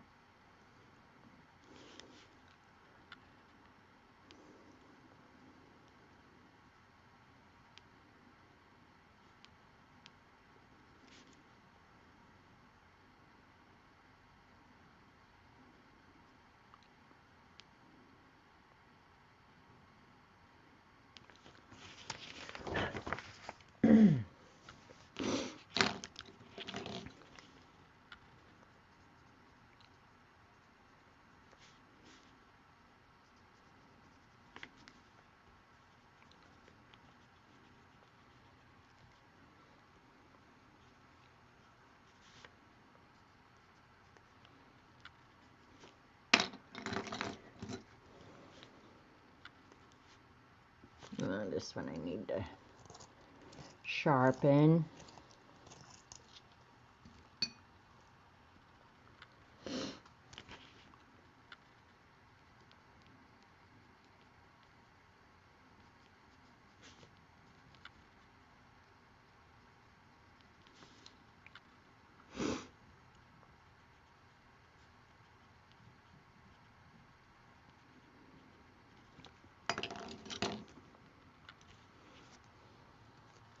Working small, you got to really keep these pencils sharpened, and that's ultimately why I went with the pencil rather than the marker, is because I could get really sharp so I could get into the small areas. If I could have done this big, which I could have, I mean, but to do the whole quote to fit in the scavenger hunt would have been much more difficult.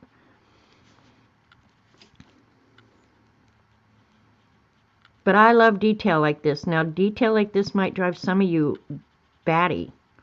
Rachel doesn't have far to go for that whole batty title. So, yeah.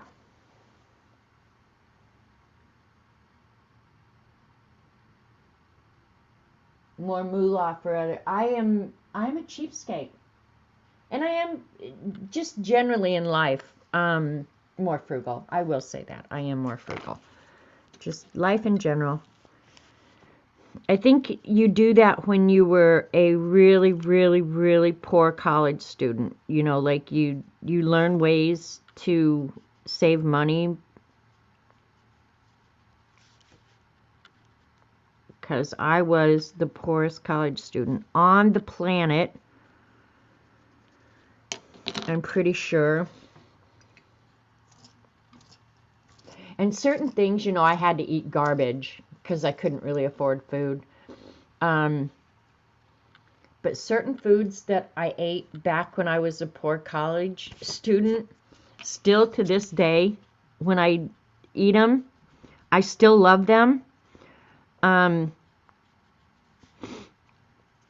It almost takes you back. It's like a smell or a song or something that it takes you back to those days when maybe you were just so damn happy to have that box of macaroni and cheese because it's all you could afford. Because back then, when I was in college, you could get like 4 boxes of Kraft macaroni and cheese for $1.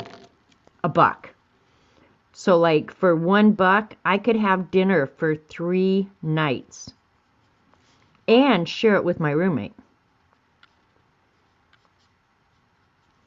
And when we splurged, our splurge was like going to the taco house in Lakewood, Colorado, and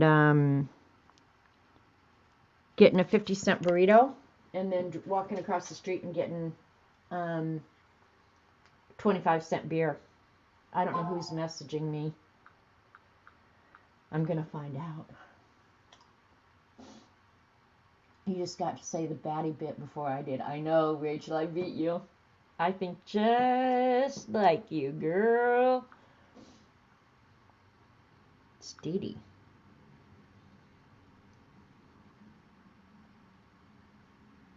Oh, I'm sorry, Dee Dee. Dee Dee's chewing me out in my text.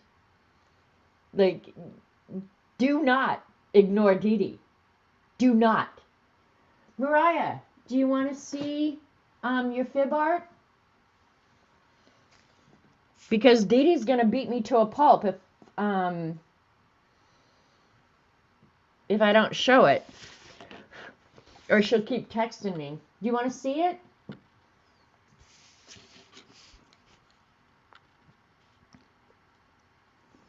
Dee Dee, you're funny as hell. I want it now. I want it now. Are we going yet? Are we? What are we doing? When are we going? Are we ready yet? Let's go. I'm ready to go. Are you ready to go? I'm ready to go. Do not deny Dee Dee. All right. I'm thinking. I think I want that. The medium blue. Medium blue.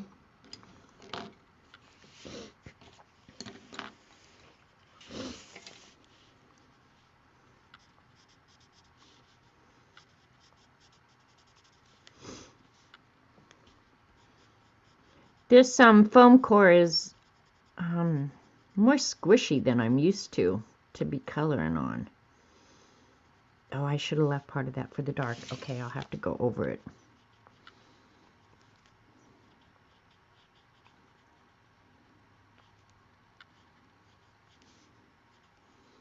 I'll probably use white is probably what I'll end up doing. Thinking out loud here, boys and girls. Thinking out loud.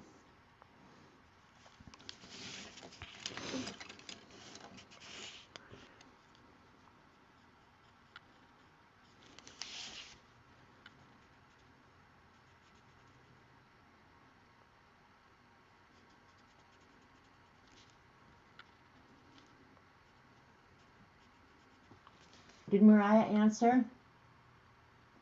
My daughter is 4. We are familiar with this need of now. Yeah, there you go.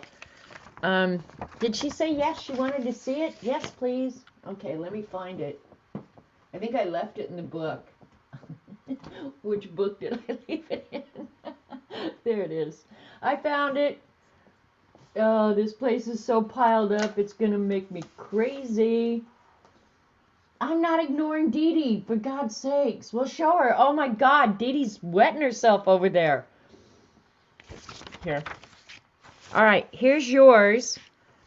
And I think I'm going to end up coloring it. I couldn't decide if I wanted black and white or color, but I think I'll color it. So, Mariah, what color would you like it? You'll get to choose your own color. And if you can help me with Patricia's, that would be fine too. Deep breath and then text again, Dee Dee. Michelle, you're about ready to go in the corner and hang out with Rachel.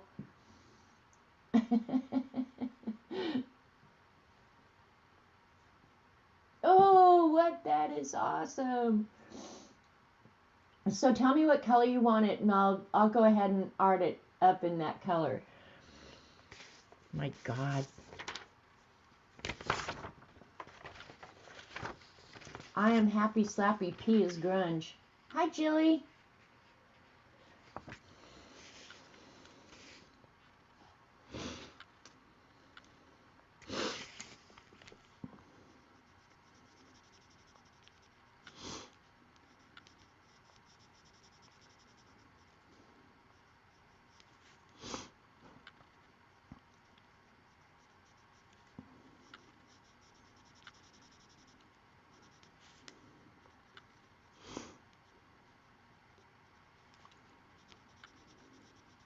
I'm going to check chat here in just a second and see if she gives me a color. She hasn't given me a color. You need a nap now. Oh, my God. You are such a lightweight, Dee Dee. Such a lightweight. I have to say, I do love the way this colored pencil slides on this paper. It's awesome. Awesome. I'm telling you, awesome.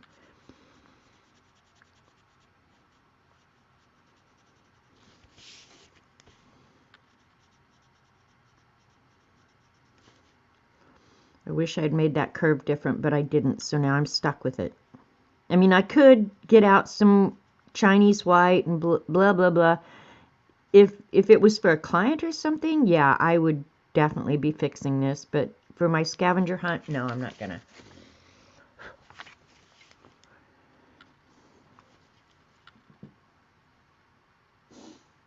Don't make me text you too. You like pinks, teals, and rainbow happiness. Okay, so let's see, on Mariah's, I'll write on the back, because I won't remember any of this if it's tomorrow. Pinks, teals,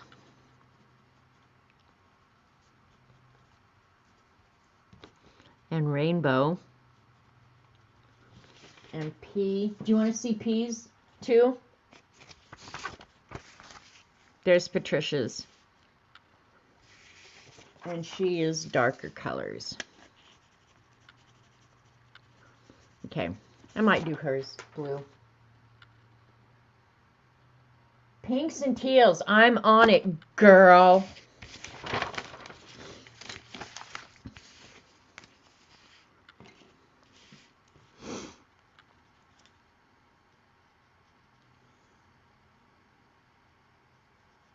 I don't want Dee Dee getting all excited, wetting herself again.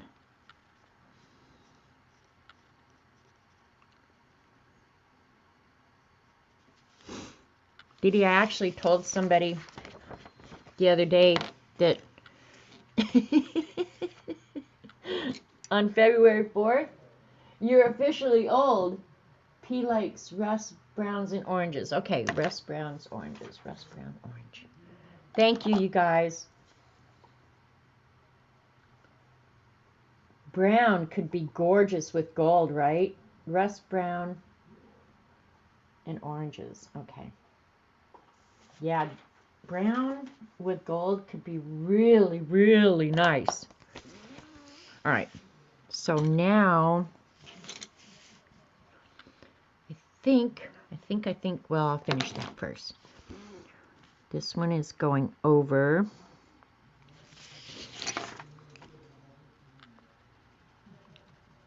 Do the shadow there. There, and if the blue doesn't show up well enough, I'll get some black out. Won't bother me at all.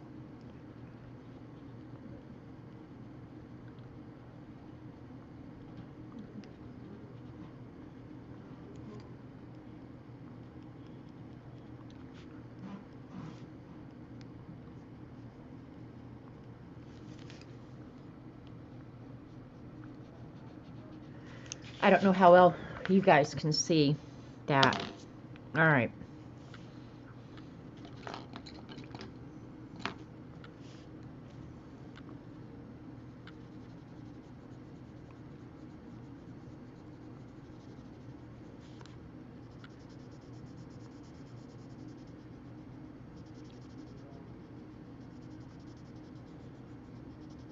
Dee Dee would have had this done 5 hours ago. She would have been on to like 3 more sketchbooks. Dee Dee's so dang fast.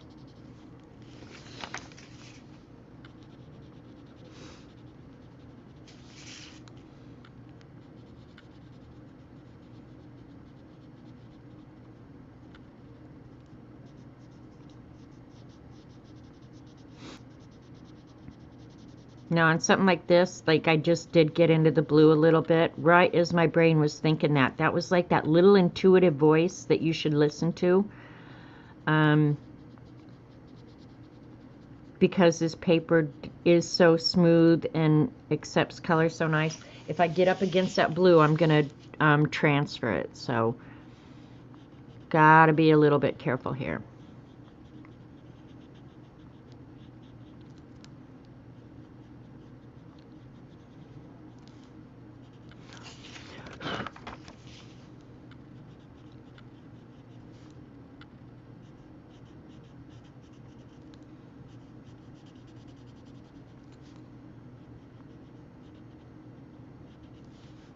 That's one of the nice things about illumination is the color saturation is so amazing.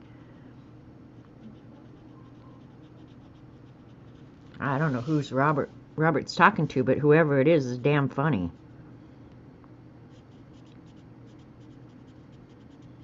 You guys probably can't hear, but he is laughing his head off at whoever he's talking to.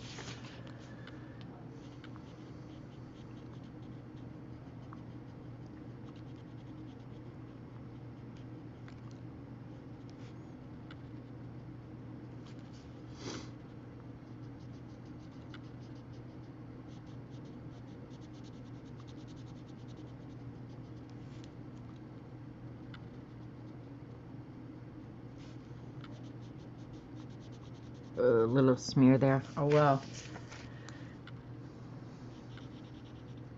I probably, before I did this background, I probably should have gone and sprayed it with a fixative. That would have been the solution to that. But because I'm on stream, I don't do things that I might normally do.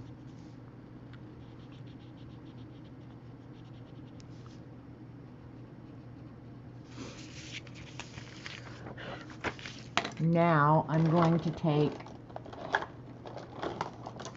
is this red? Let's see. Okay.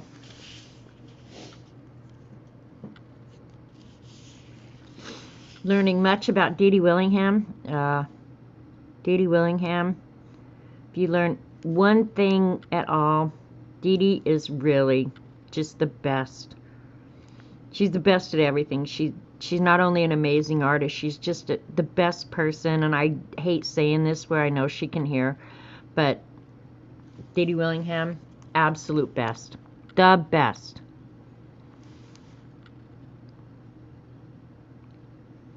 Even when she texts me endlessly and annoys the hell out of me, I still think that. Thanks, Michelle. I'm liking it. I think it's coming out okay. I haven't decided yet what I'm going to do with that ribbon in the middle. I'm going to decide here momentarily.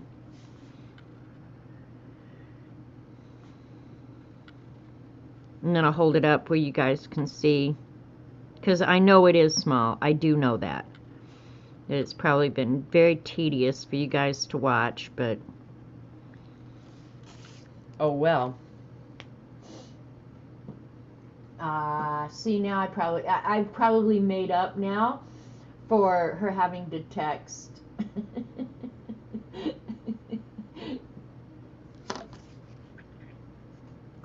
Yeah. Wonder I don't have a dark blue. I got these free somewhere. They're like alcohol fine liners. They're, you can get them anywhere, but for whatever reason, these Penmark ones, and I know they're cheap because somebody gave them to me. I think it was like at a Lowe's or a Home Depot or something. They were just giving them out. I think they're trying to sell them or something. Those are the nicest pens. I keep them right here by my desk. All right. Let's see. I think I'm going to use white, and now it's getting scary, but I think I'm going to anyway.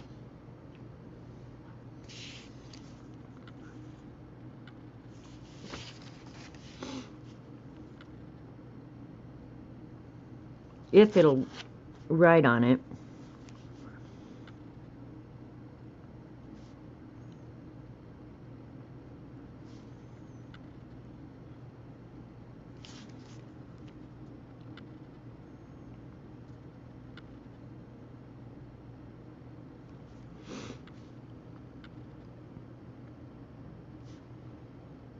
And the reason I chose the white, something that was totally contrasting,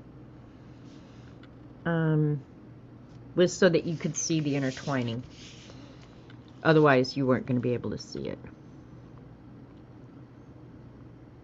Come on, pen, don't fail me now.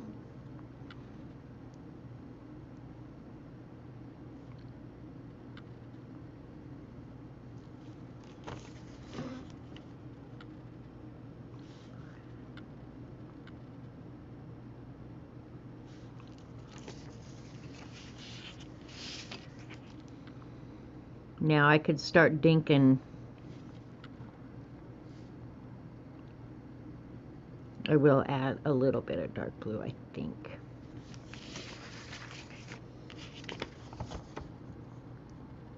Come on.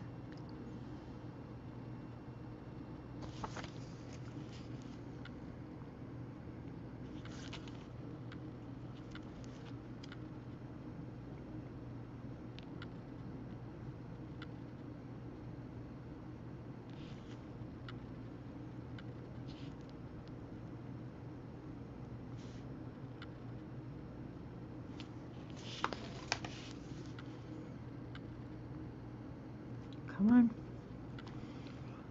Work with me here.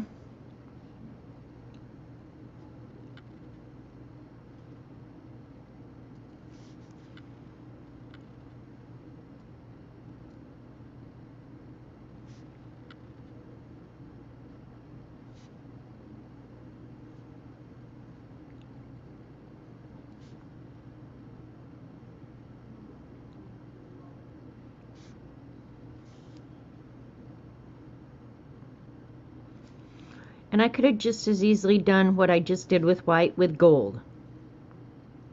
I'm pretty sure that they did not use white in the old manuscripts. Just saying. Thanks, Brenda. I don't know how I got pop-ups on here.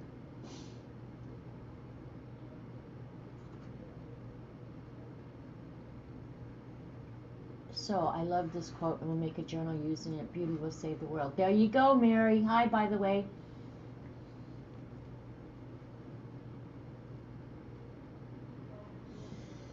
Okay. One last little thing, and then we're moving on. Moving on, moving on.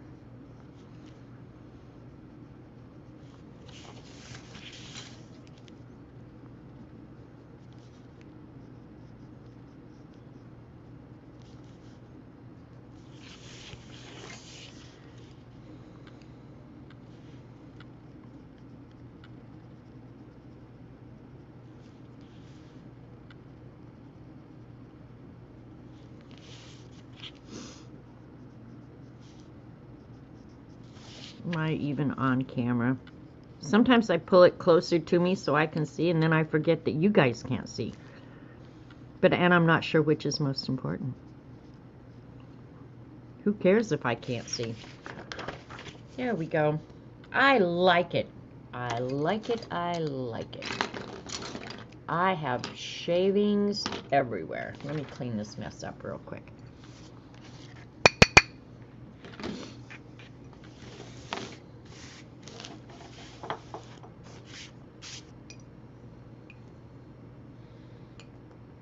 Give the little monkey a bath.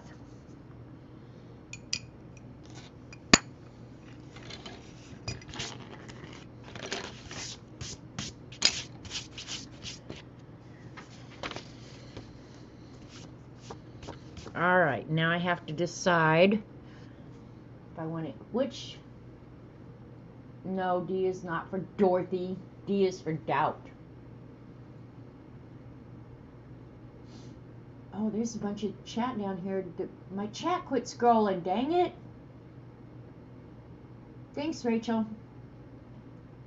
Okay, Dee Dee, go have fun.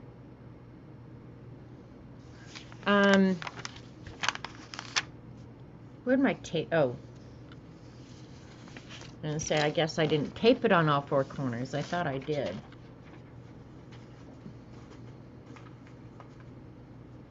I need to put these somewhere where they stay safe, because I'll trash them out for real. All right, do I want to get out a dip pen or do I want to get out a fountain pen? The decisions I have to make around here are really, really hard. Okay, to tie this together, because I'm pretty sure I'm not going to be able to do the the borders. They take up too much room. I could do them smaller if I wanted, but I think the way I'm going to tie this whole thing together is, see the background that I did in that D? The, what color? Sunburst yellow, or that dark, almost darker than Hansa yellow. I think I'm going to do the whole background in that. I don't know if I'll do it in acrylic. I won't use colored pencil, I know that. So I have to use something that covers a lot of area easily. Normally that would be a Neo Color too, but probably I will. Oh, will I do acrylic? I don't know, I'm thinking. But I probably am going to do this whole background and then do the red dots. And I'm going to make this really hard for myself. I'm going to go ahead. All right, let's do a little experiment. What the hell?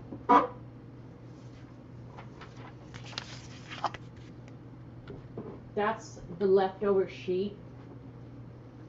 Okay, I've got 2 of these.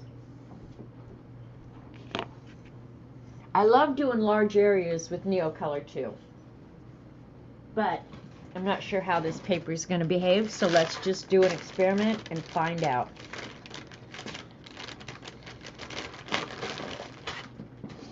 When I want to spread, I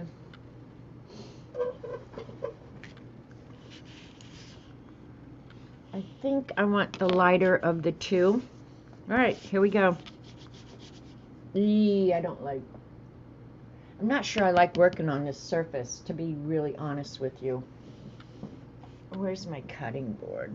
I don't know where it is. Oh well, we're just going with it. It's just an experiment. This is how I will do an entire border. This is just not real smooth, is why I don't like it.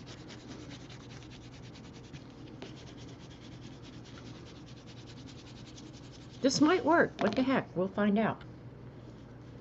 And then I'm just using a baby wipe because this is water soluble.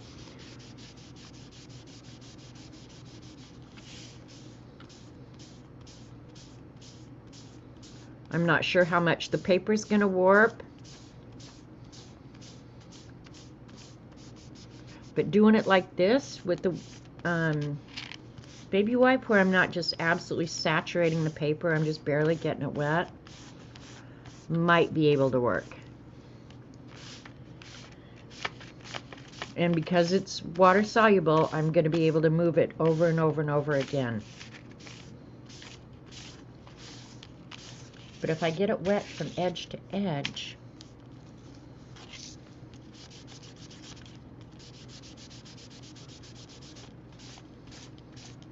it might lay down pretty flat.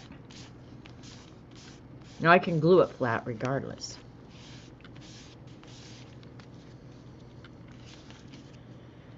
Are you doing the background before the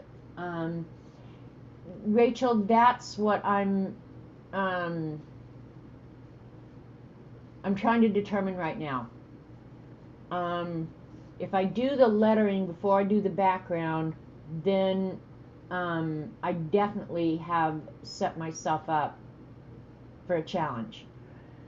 That's why I'm trying to decide right now how I want to do it. Because ideally it needs to be something permanent. I'm not sure that I'm liking the Neo Color 2s. I don't like the warping of the paper.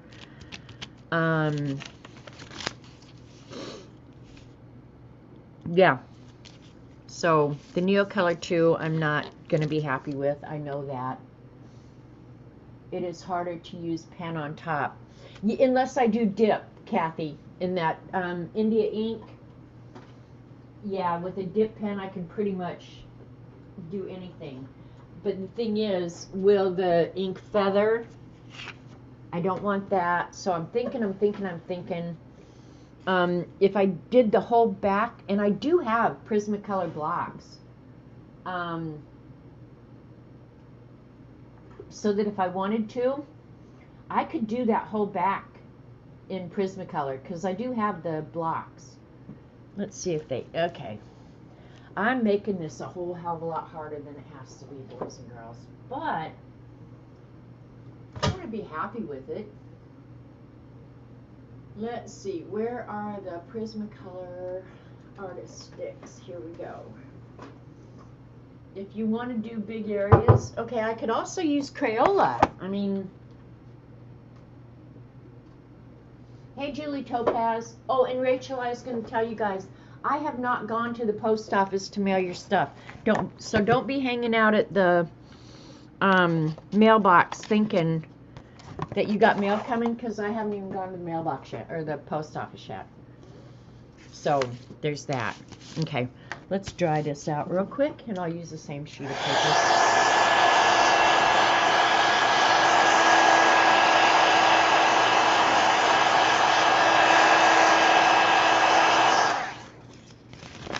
I'll use the back side.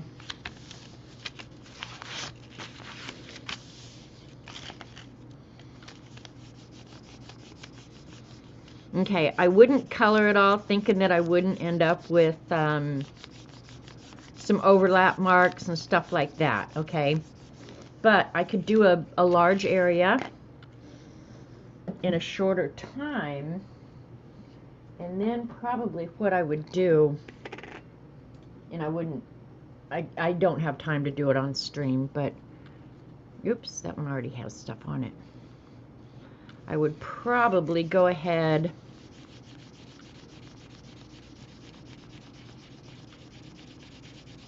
and use mineral spirits, because I could do a big area and not very long with this. All right, you guys, tell me what you think. Now I'm ready to do this. Because that didn't take very long. And then you can get rid of all the overlap marks, stuff like that. Janet, silly girl, I'm in Canada. I don't expect it until, March or April. Okay, good, Rachel. I don't want to set you up to be disappointed. I don't know. I could do a large area. God, I'm so tempted. I'm so tempted. What do you guys think? What do you guys think? Tell me what you think. Focus, you freak. I could do the whole thing. And then, let me see. I wouldn't want distraction necessarily, so I still could go ahead and do the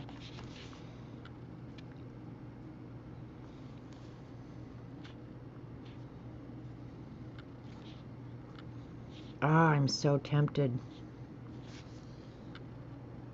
Then it makes me want to get out blue ink to do the calligraphy in.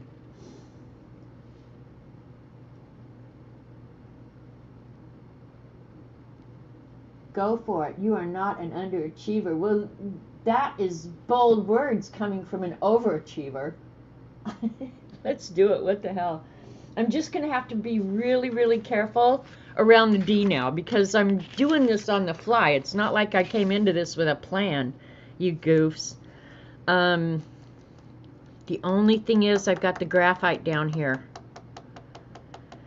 While I'm sitting here thinking, all right, here, we need to do another little experiment because the graphite may not move.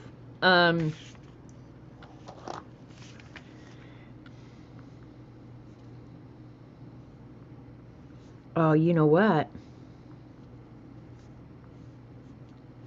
If I did the lettering,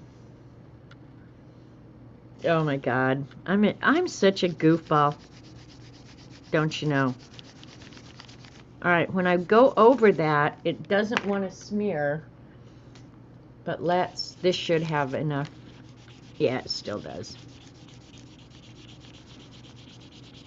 Oh, it picks up the graphite just enough, but it doesn't move it and make it dirty. Oh my gosh, I'm learning something so awesome right now. Okay, so I can still see the lettering. It just kind of spreads it out and makes it, probably is making it a little bit dirty. But if I erase the lines, we're on it. We're just doing it. If we wreck it at this point, what the hell, I'll just chalk it up to experience and say, are you guys glad you stayed for that whole thing just to watch it go to hell in a handbasket in the last 10 minutes?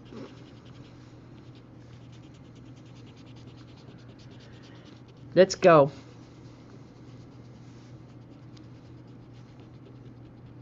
The thing is, though, I will pick up a little bit of the graphite. If I have to respace the lettering, I don't really care. I'll pick up a little bit of it with a kneaded eraser.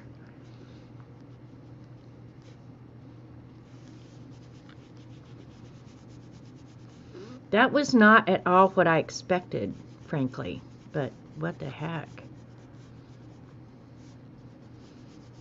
So I just need to erase the unnecessary.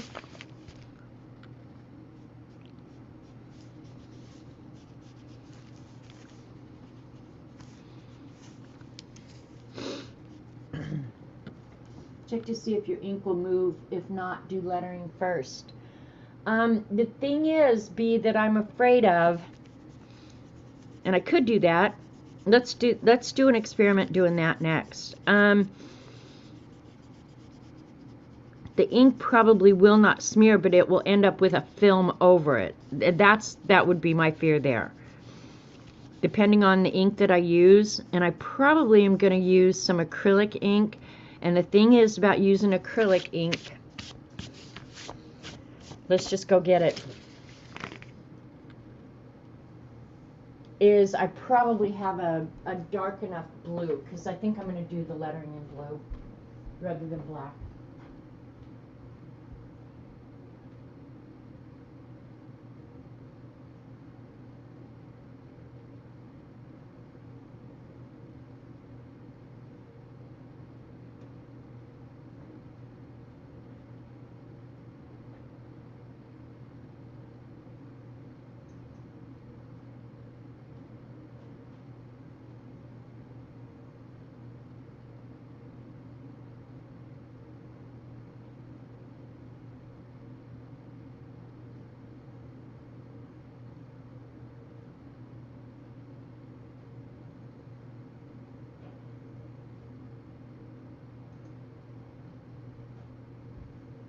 Okay.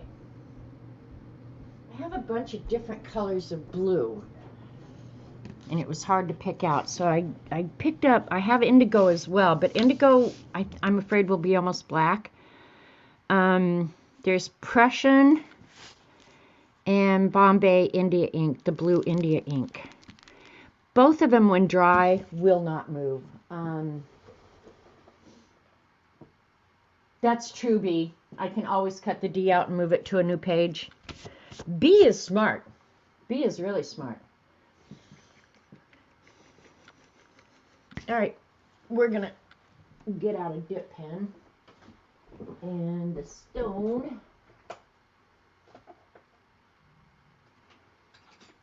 And I think it's not the best nib in the world, but it's probably not a horrible nib. I think I'd like to go with the Prussian, because I use Prussian in here. I haven't used these inks in forever, you guys. I'm using products that I don't use, so this is awesome.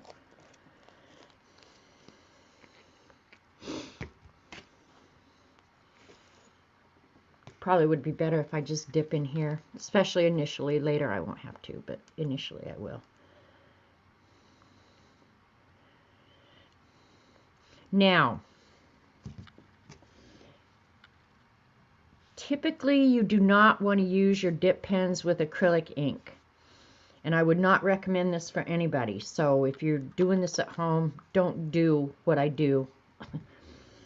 Do as I say. You'll wreck your nibs. The thing is, I have an ultrasonic cleaner, so I can put this nib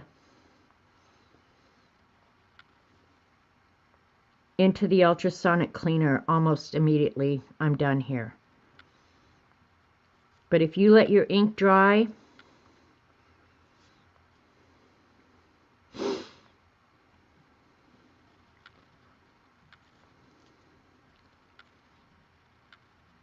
you've probably ruined that nib.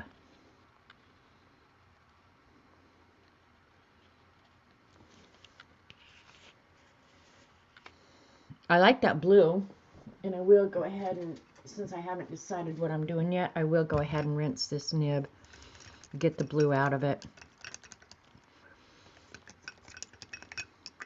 But yeah, don't use acrylic paint with your nibs unless you have a cleaner or some way to protect them. Just say, don't get the solvent on your D. Yeah, exactly, Michelle. All right, I'm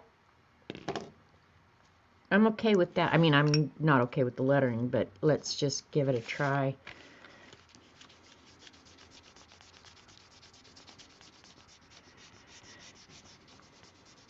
Yep, I'd have to let it dry longer than that, that's for sure. Which means, no, I'm not going to do it. I'm not going to risk that. Yeah, I'm not going to risk it. Not risking it. I'll do the background first and then the lettering on top. That was risky at best anyway. But if I could let it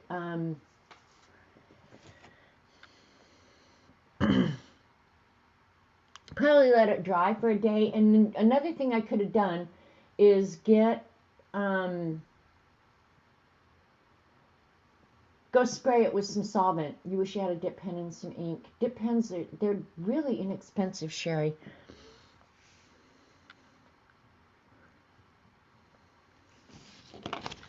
All right, I'm a little hesitant here, but we're going to go for it. What the hell?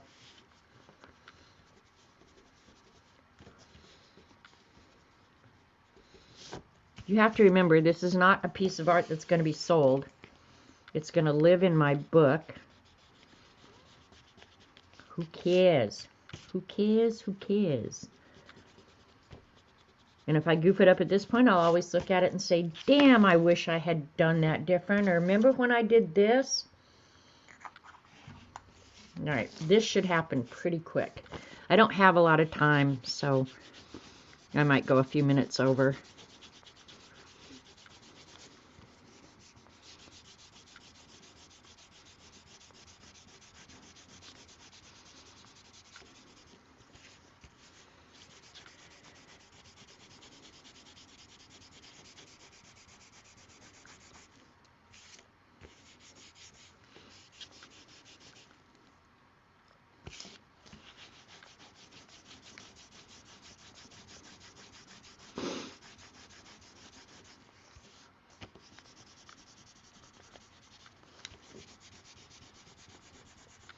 And I don't use, I'm using a lot of stuff that I don't use because I've not used these Prismacolor sticks much either. I think I bought them for a specific project and then I never actually used them, so.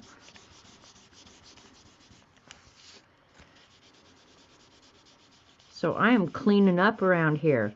And I can get up close to that D with a Q-tip, so I'll probably go get a cotton ball to do the bulk of this, and then up around the D I'll use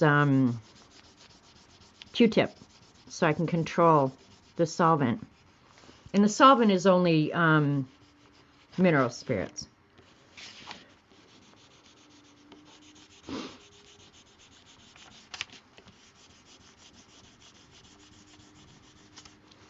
And this is far more stuff than I need.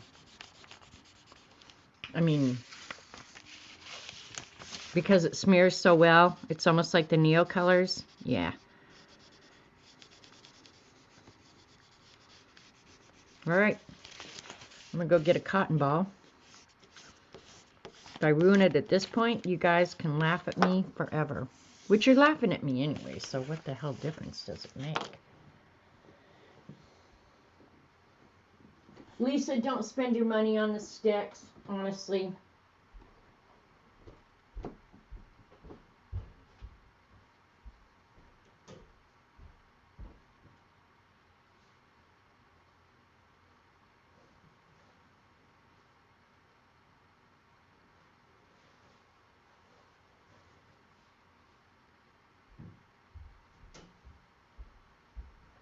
I literally have had them for years and years.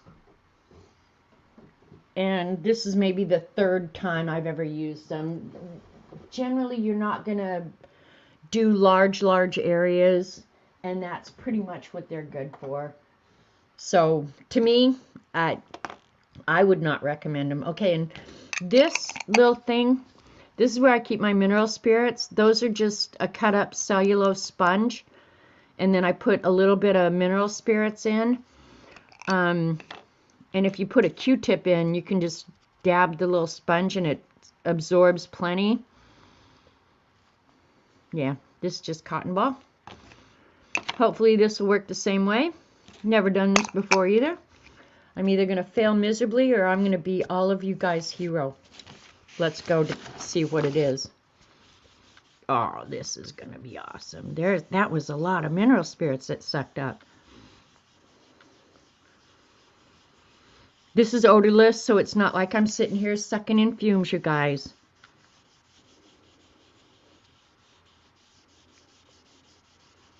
See how much pigment is out there? And this is not actually the color that it was, but I can just see the pencil underneath it. So, sweet. Learn something new, boys and girls. And get to use junk that I never use. Oh, I am so in love with me right now.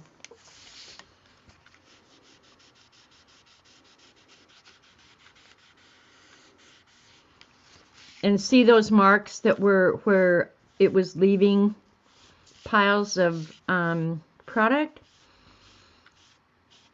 Those are totally gone away. This is like totally sweet. Sweet. Man, I couldn't ask for anything better. Really. This is working out sweet, sweet, sweet. Okay. I'm going to go ahead while that dries. And I'm going to have to work upside down so I don't have to put my hands in it.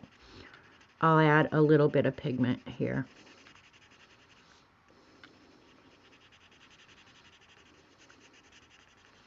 I won't add the dots until the very, very end.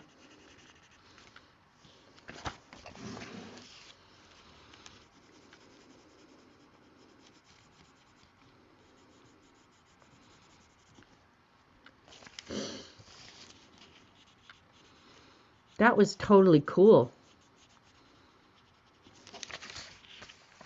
Totally cool.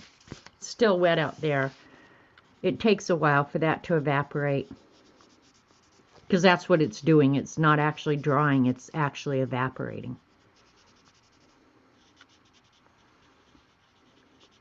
If I wanted to be really, really careful here, which I don't know, I hope I'm not disappointed in myself, but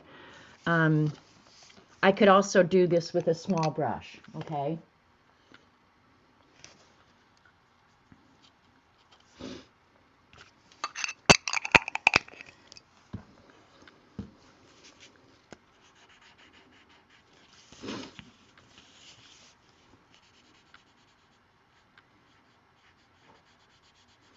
Keep in mind I've got that small layer of black ink on the edge of the letter that I can work right up to, so I don't have to get into the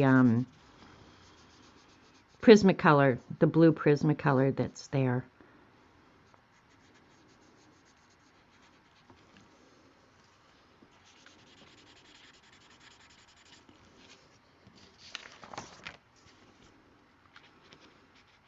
Never in a million years did I expect that I would end up with a yellow background, but I think I'm okay with it.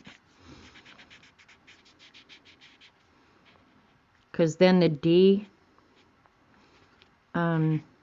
is going to just meld right into the whole thing, I hope.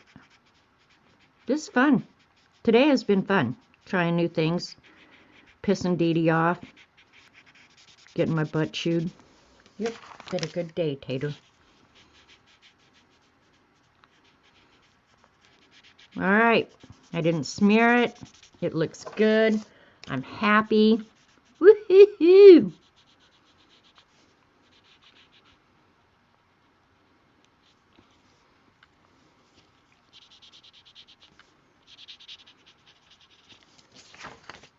How you like that, boys and girls?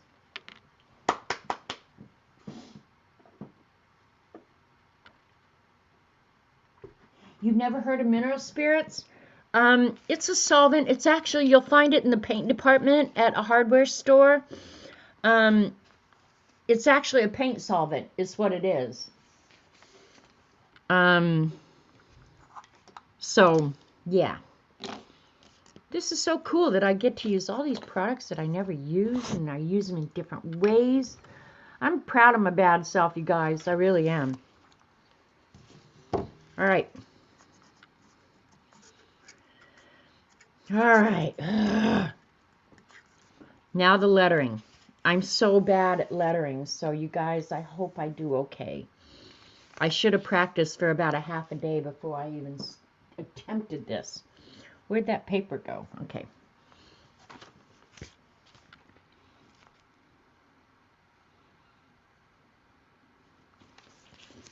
Okay. I'm going to move doubt over.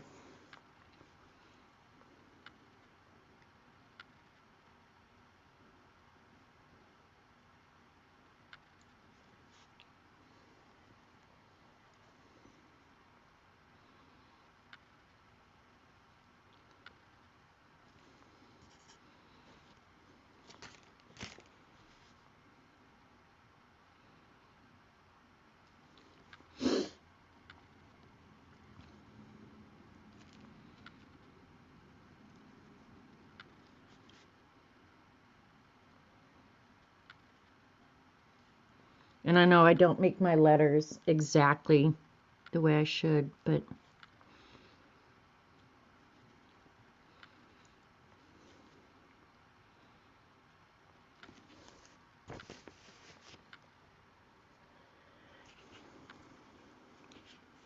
and now that I've moved doubt over, I almost need to move everything over, but I'm going to leave it where it is.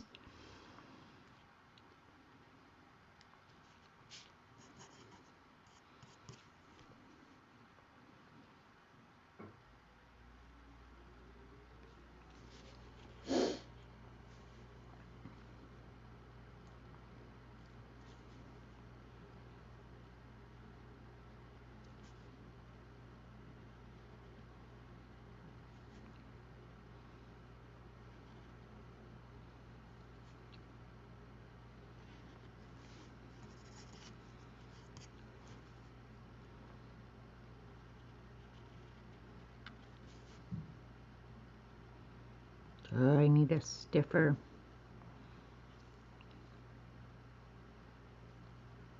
You know what? My Amazon order, I think, is just being delivered.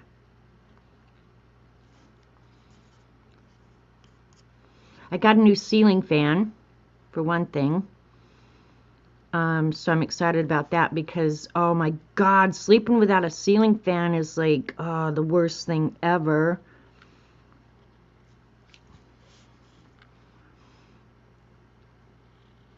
But I hear somebody out there mucking around.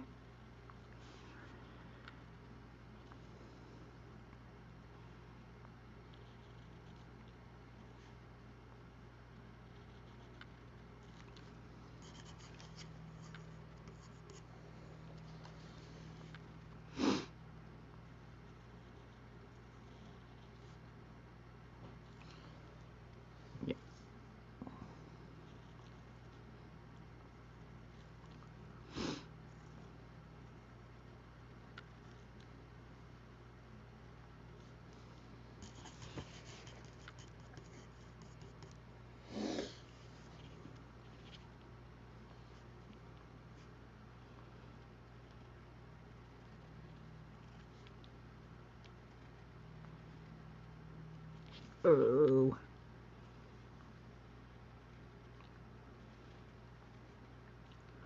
Was that butthole coming to the door or not? Maybe I'm just wishful thinking out here. Nope, not coming in, I guess. Darn it! God, if you'd bring it pretty soon, Robert would have time to get it up.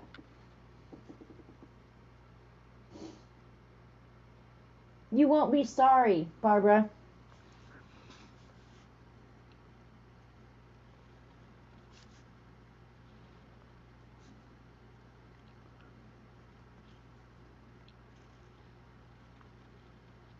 Come on, pen, don't fail me now.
I could definitely use some practice here, boys and girls.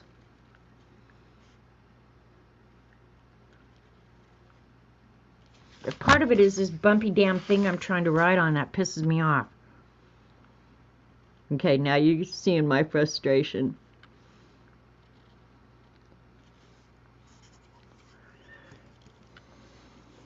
Don't like that end.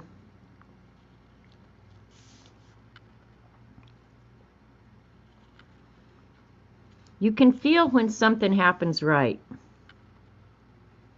Practice would definitely help. That A sucks.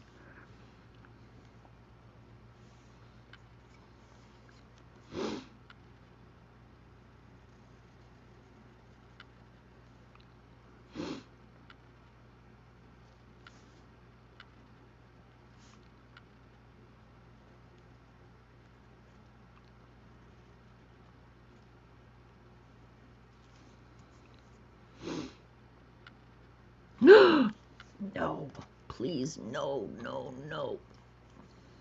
How am I going to get that up? Need something absorbent.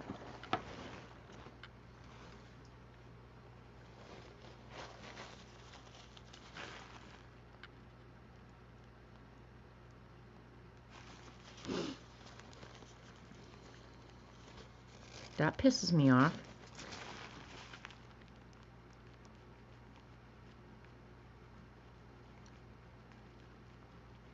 Stay tuned for how I fix that. I'm going to go on, but stay tuned. That will get fixed.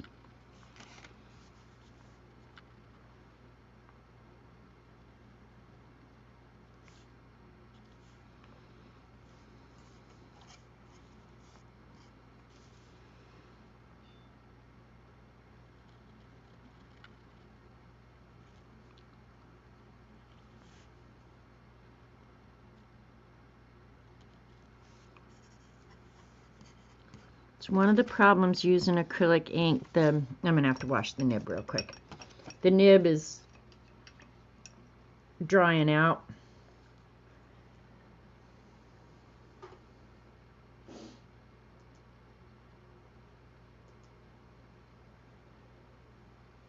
Keep breathing, Barbara. Keep breathing. It's okay. That will get fixed. I promise you. When I'm done here, you won't even see that.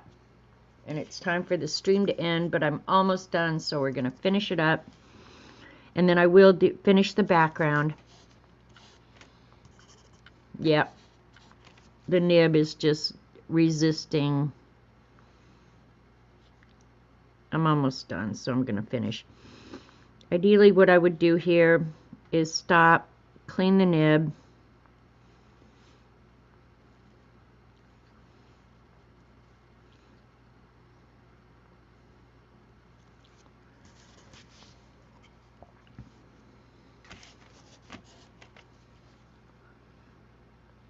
That pisses me off, though.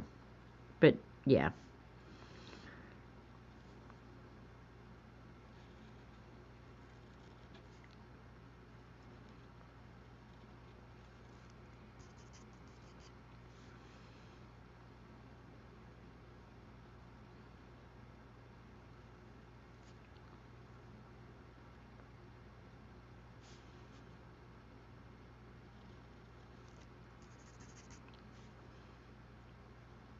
Set myself up.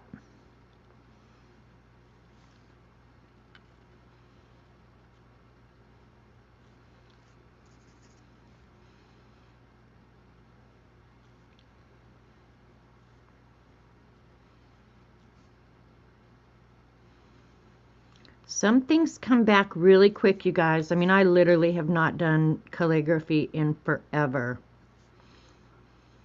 But it's amazing how some things come back really quickly. And with a little practice, probably in a couple days' time, I could get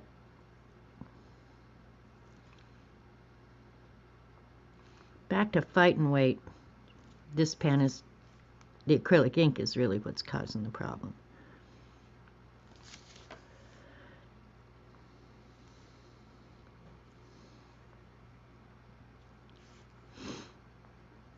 Alright, let's just quickly.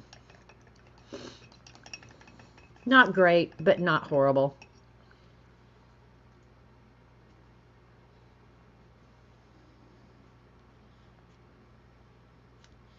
Alright, I'll let that sit in the water for a minute. Don't let it sit in water for long. Because this is acrylic, I have a handy dandy Posca pen here.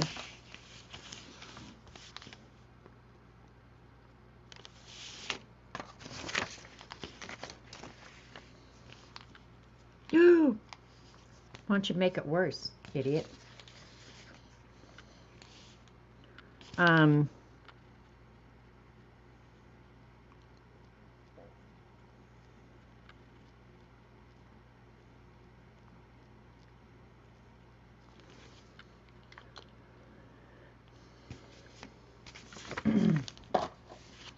Rather than coming back in with the ink, I will come back in with, yeah, I'll just use the darker of the two blues.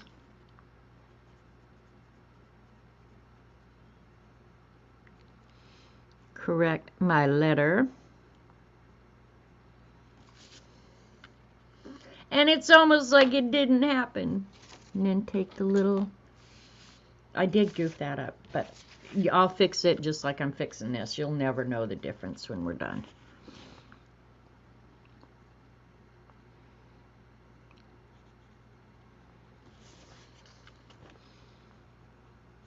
Just like it didn't happen.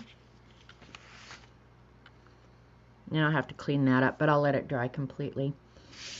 And then I'll come back in with, I'm wondering, no, I'm going to use the same small dots. I'm not sure what I will do about a border, but I will just here outside the D. Same on the other side.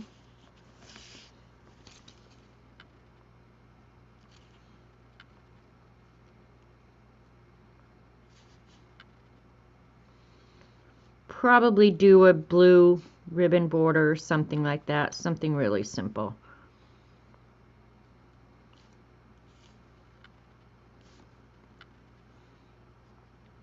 Or whatever color when I'm done, I just look at and go, oh, it would be good with maybe a green border. What the heck?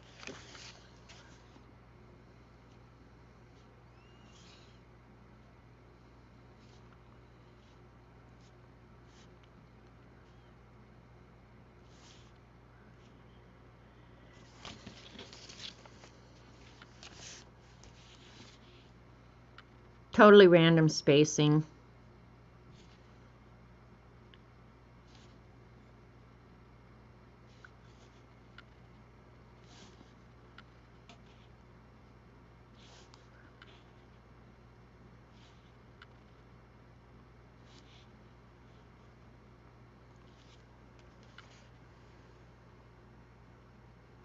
Yeah, I'm going to, CB, because I put my hand in them. Well, it was still wet because my mind is saying, time to quit streaming, time to quit streaming, time to quit streaming. So I goofed it up. But yeah, I will definitely fix those things as best I can. I mean, but you'll see it in the scavenger hunt book next week. But let me think what prompts I get to check off with these. Products I don't ever use. I use the acrylic inks. I use the Prismacolor sticks. I'll get to check off illuminated letter, calligraphy. What, that's about 5. And quote. So yeah, I get to check off about 5 or 6 of the prompts with this one piece of art. The calligraphy is not great, but keep in mind, I haven't done it literally in years. So, and don't expect, if it's not something you do and do frequently, that yours is going to be great either. But the thing is, just do it. That's what this whole scavenger hunt thing is about. It's not how well you do something. It's more just do it. Generally, when I am working on something that I want to get better at, whether it's drawing, lettering, or something like that, I do that when I'm completely alone, have quiet time, and I'm not going to feel rushed.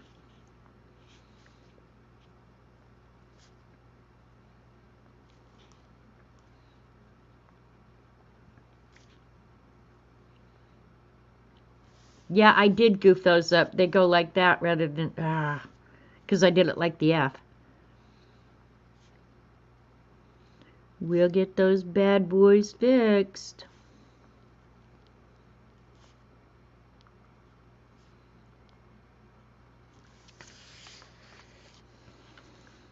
kind of thinking, I think I'm going to do the lighter blue border.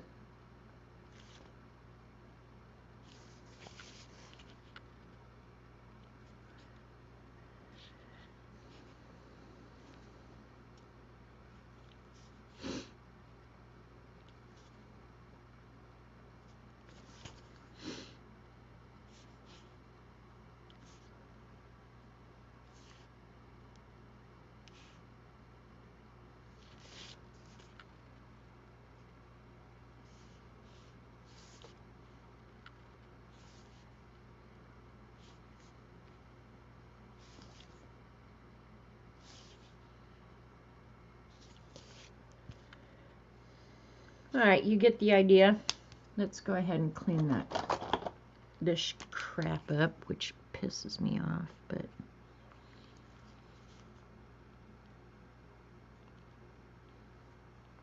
because it's both acrylic, it won't smear. That's awesome.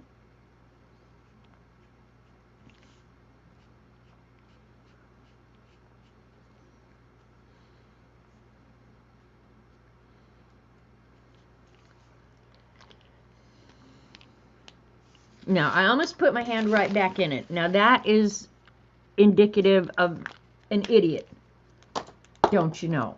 All right, I'm going to clean this up just a hair more.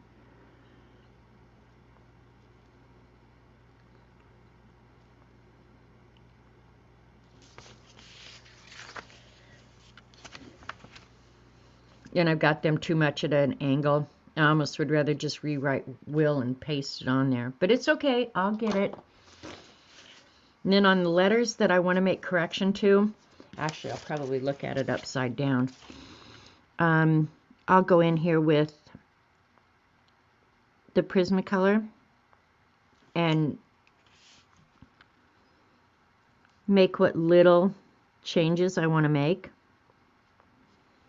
And then call it mixed media.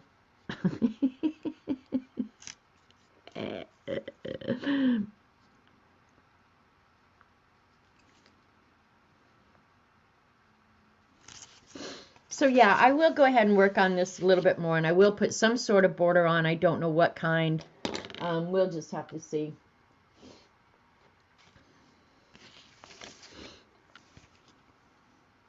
I really, really, really wish. Sorry, I just banged the camera. Goof.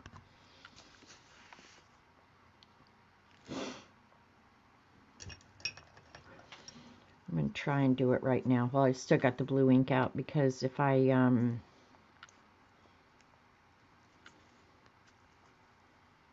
yeah, I'd have to get it out again. I'd prefer not to do that if I can help it. This nib will definitely go in the ultrasonic cleaner in the next 10 minutes.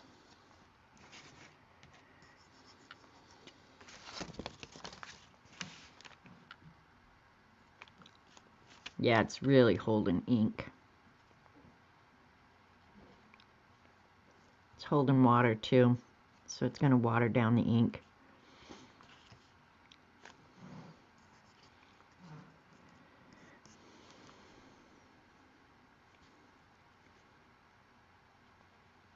There we go. Now we're wanting to write a little bit. Not great, but I might end up having to get out another nib. And since I'm firing up the ultrasonic anyway, I won't mind. Yeah, I'm going to have to fix it. Too watered down.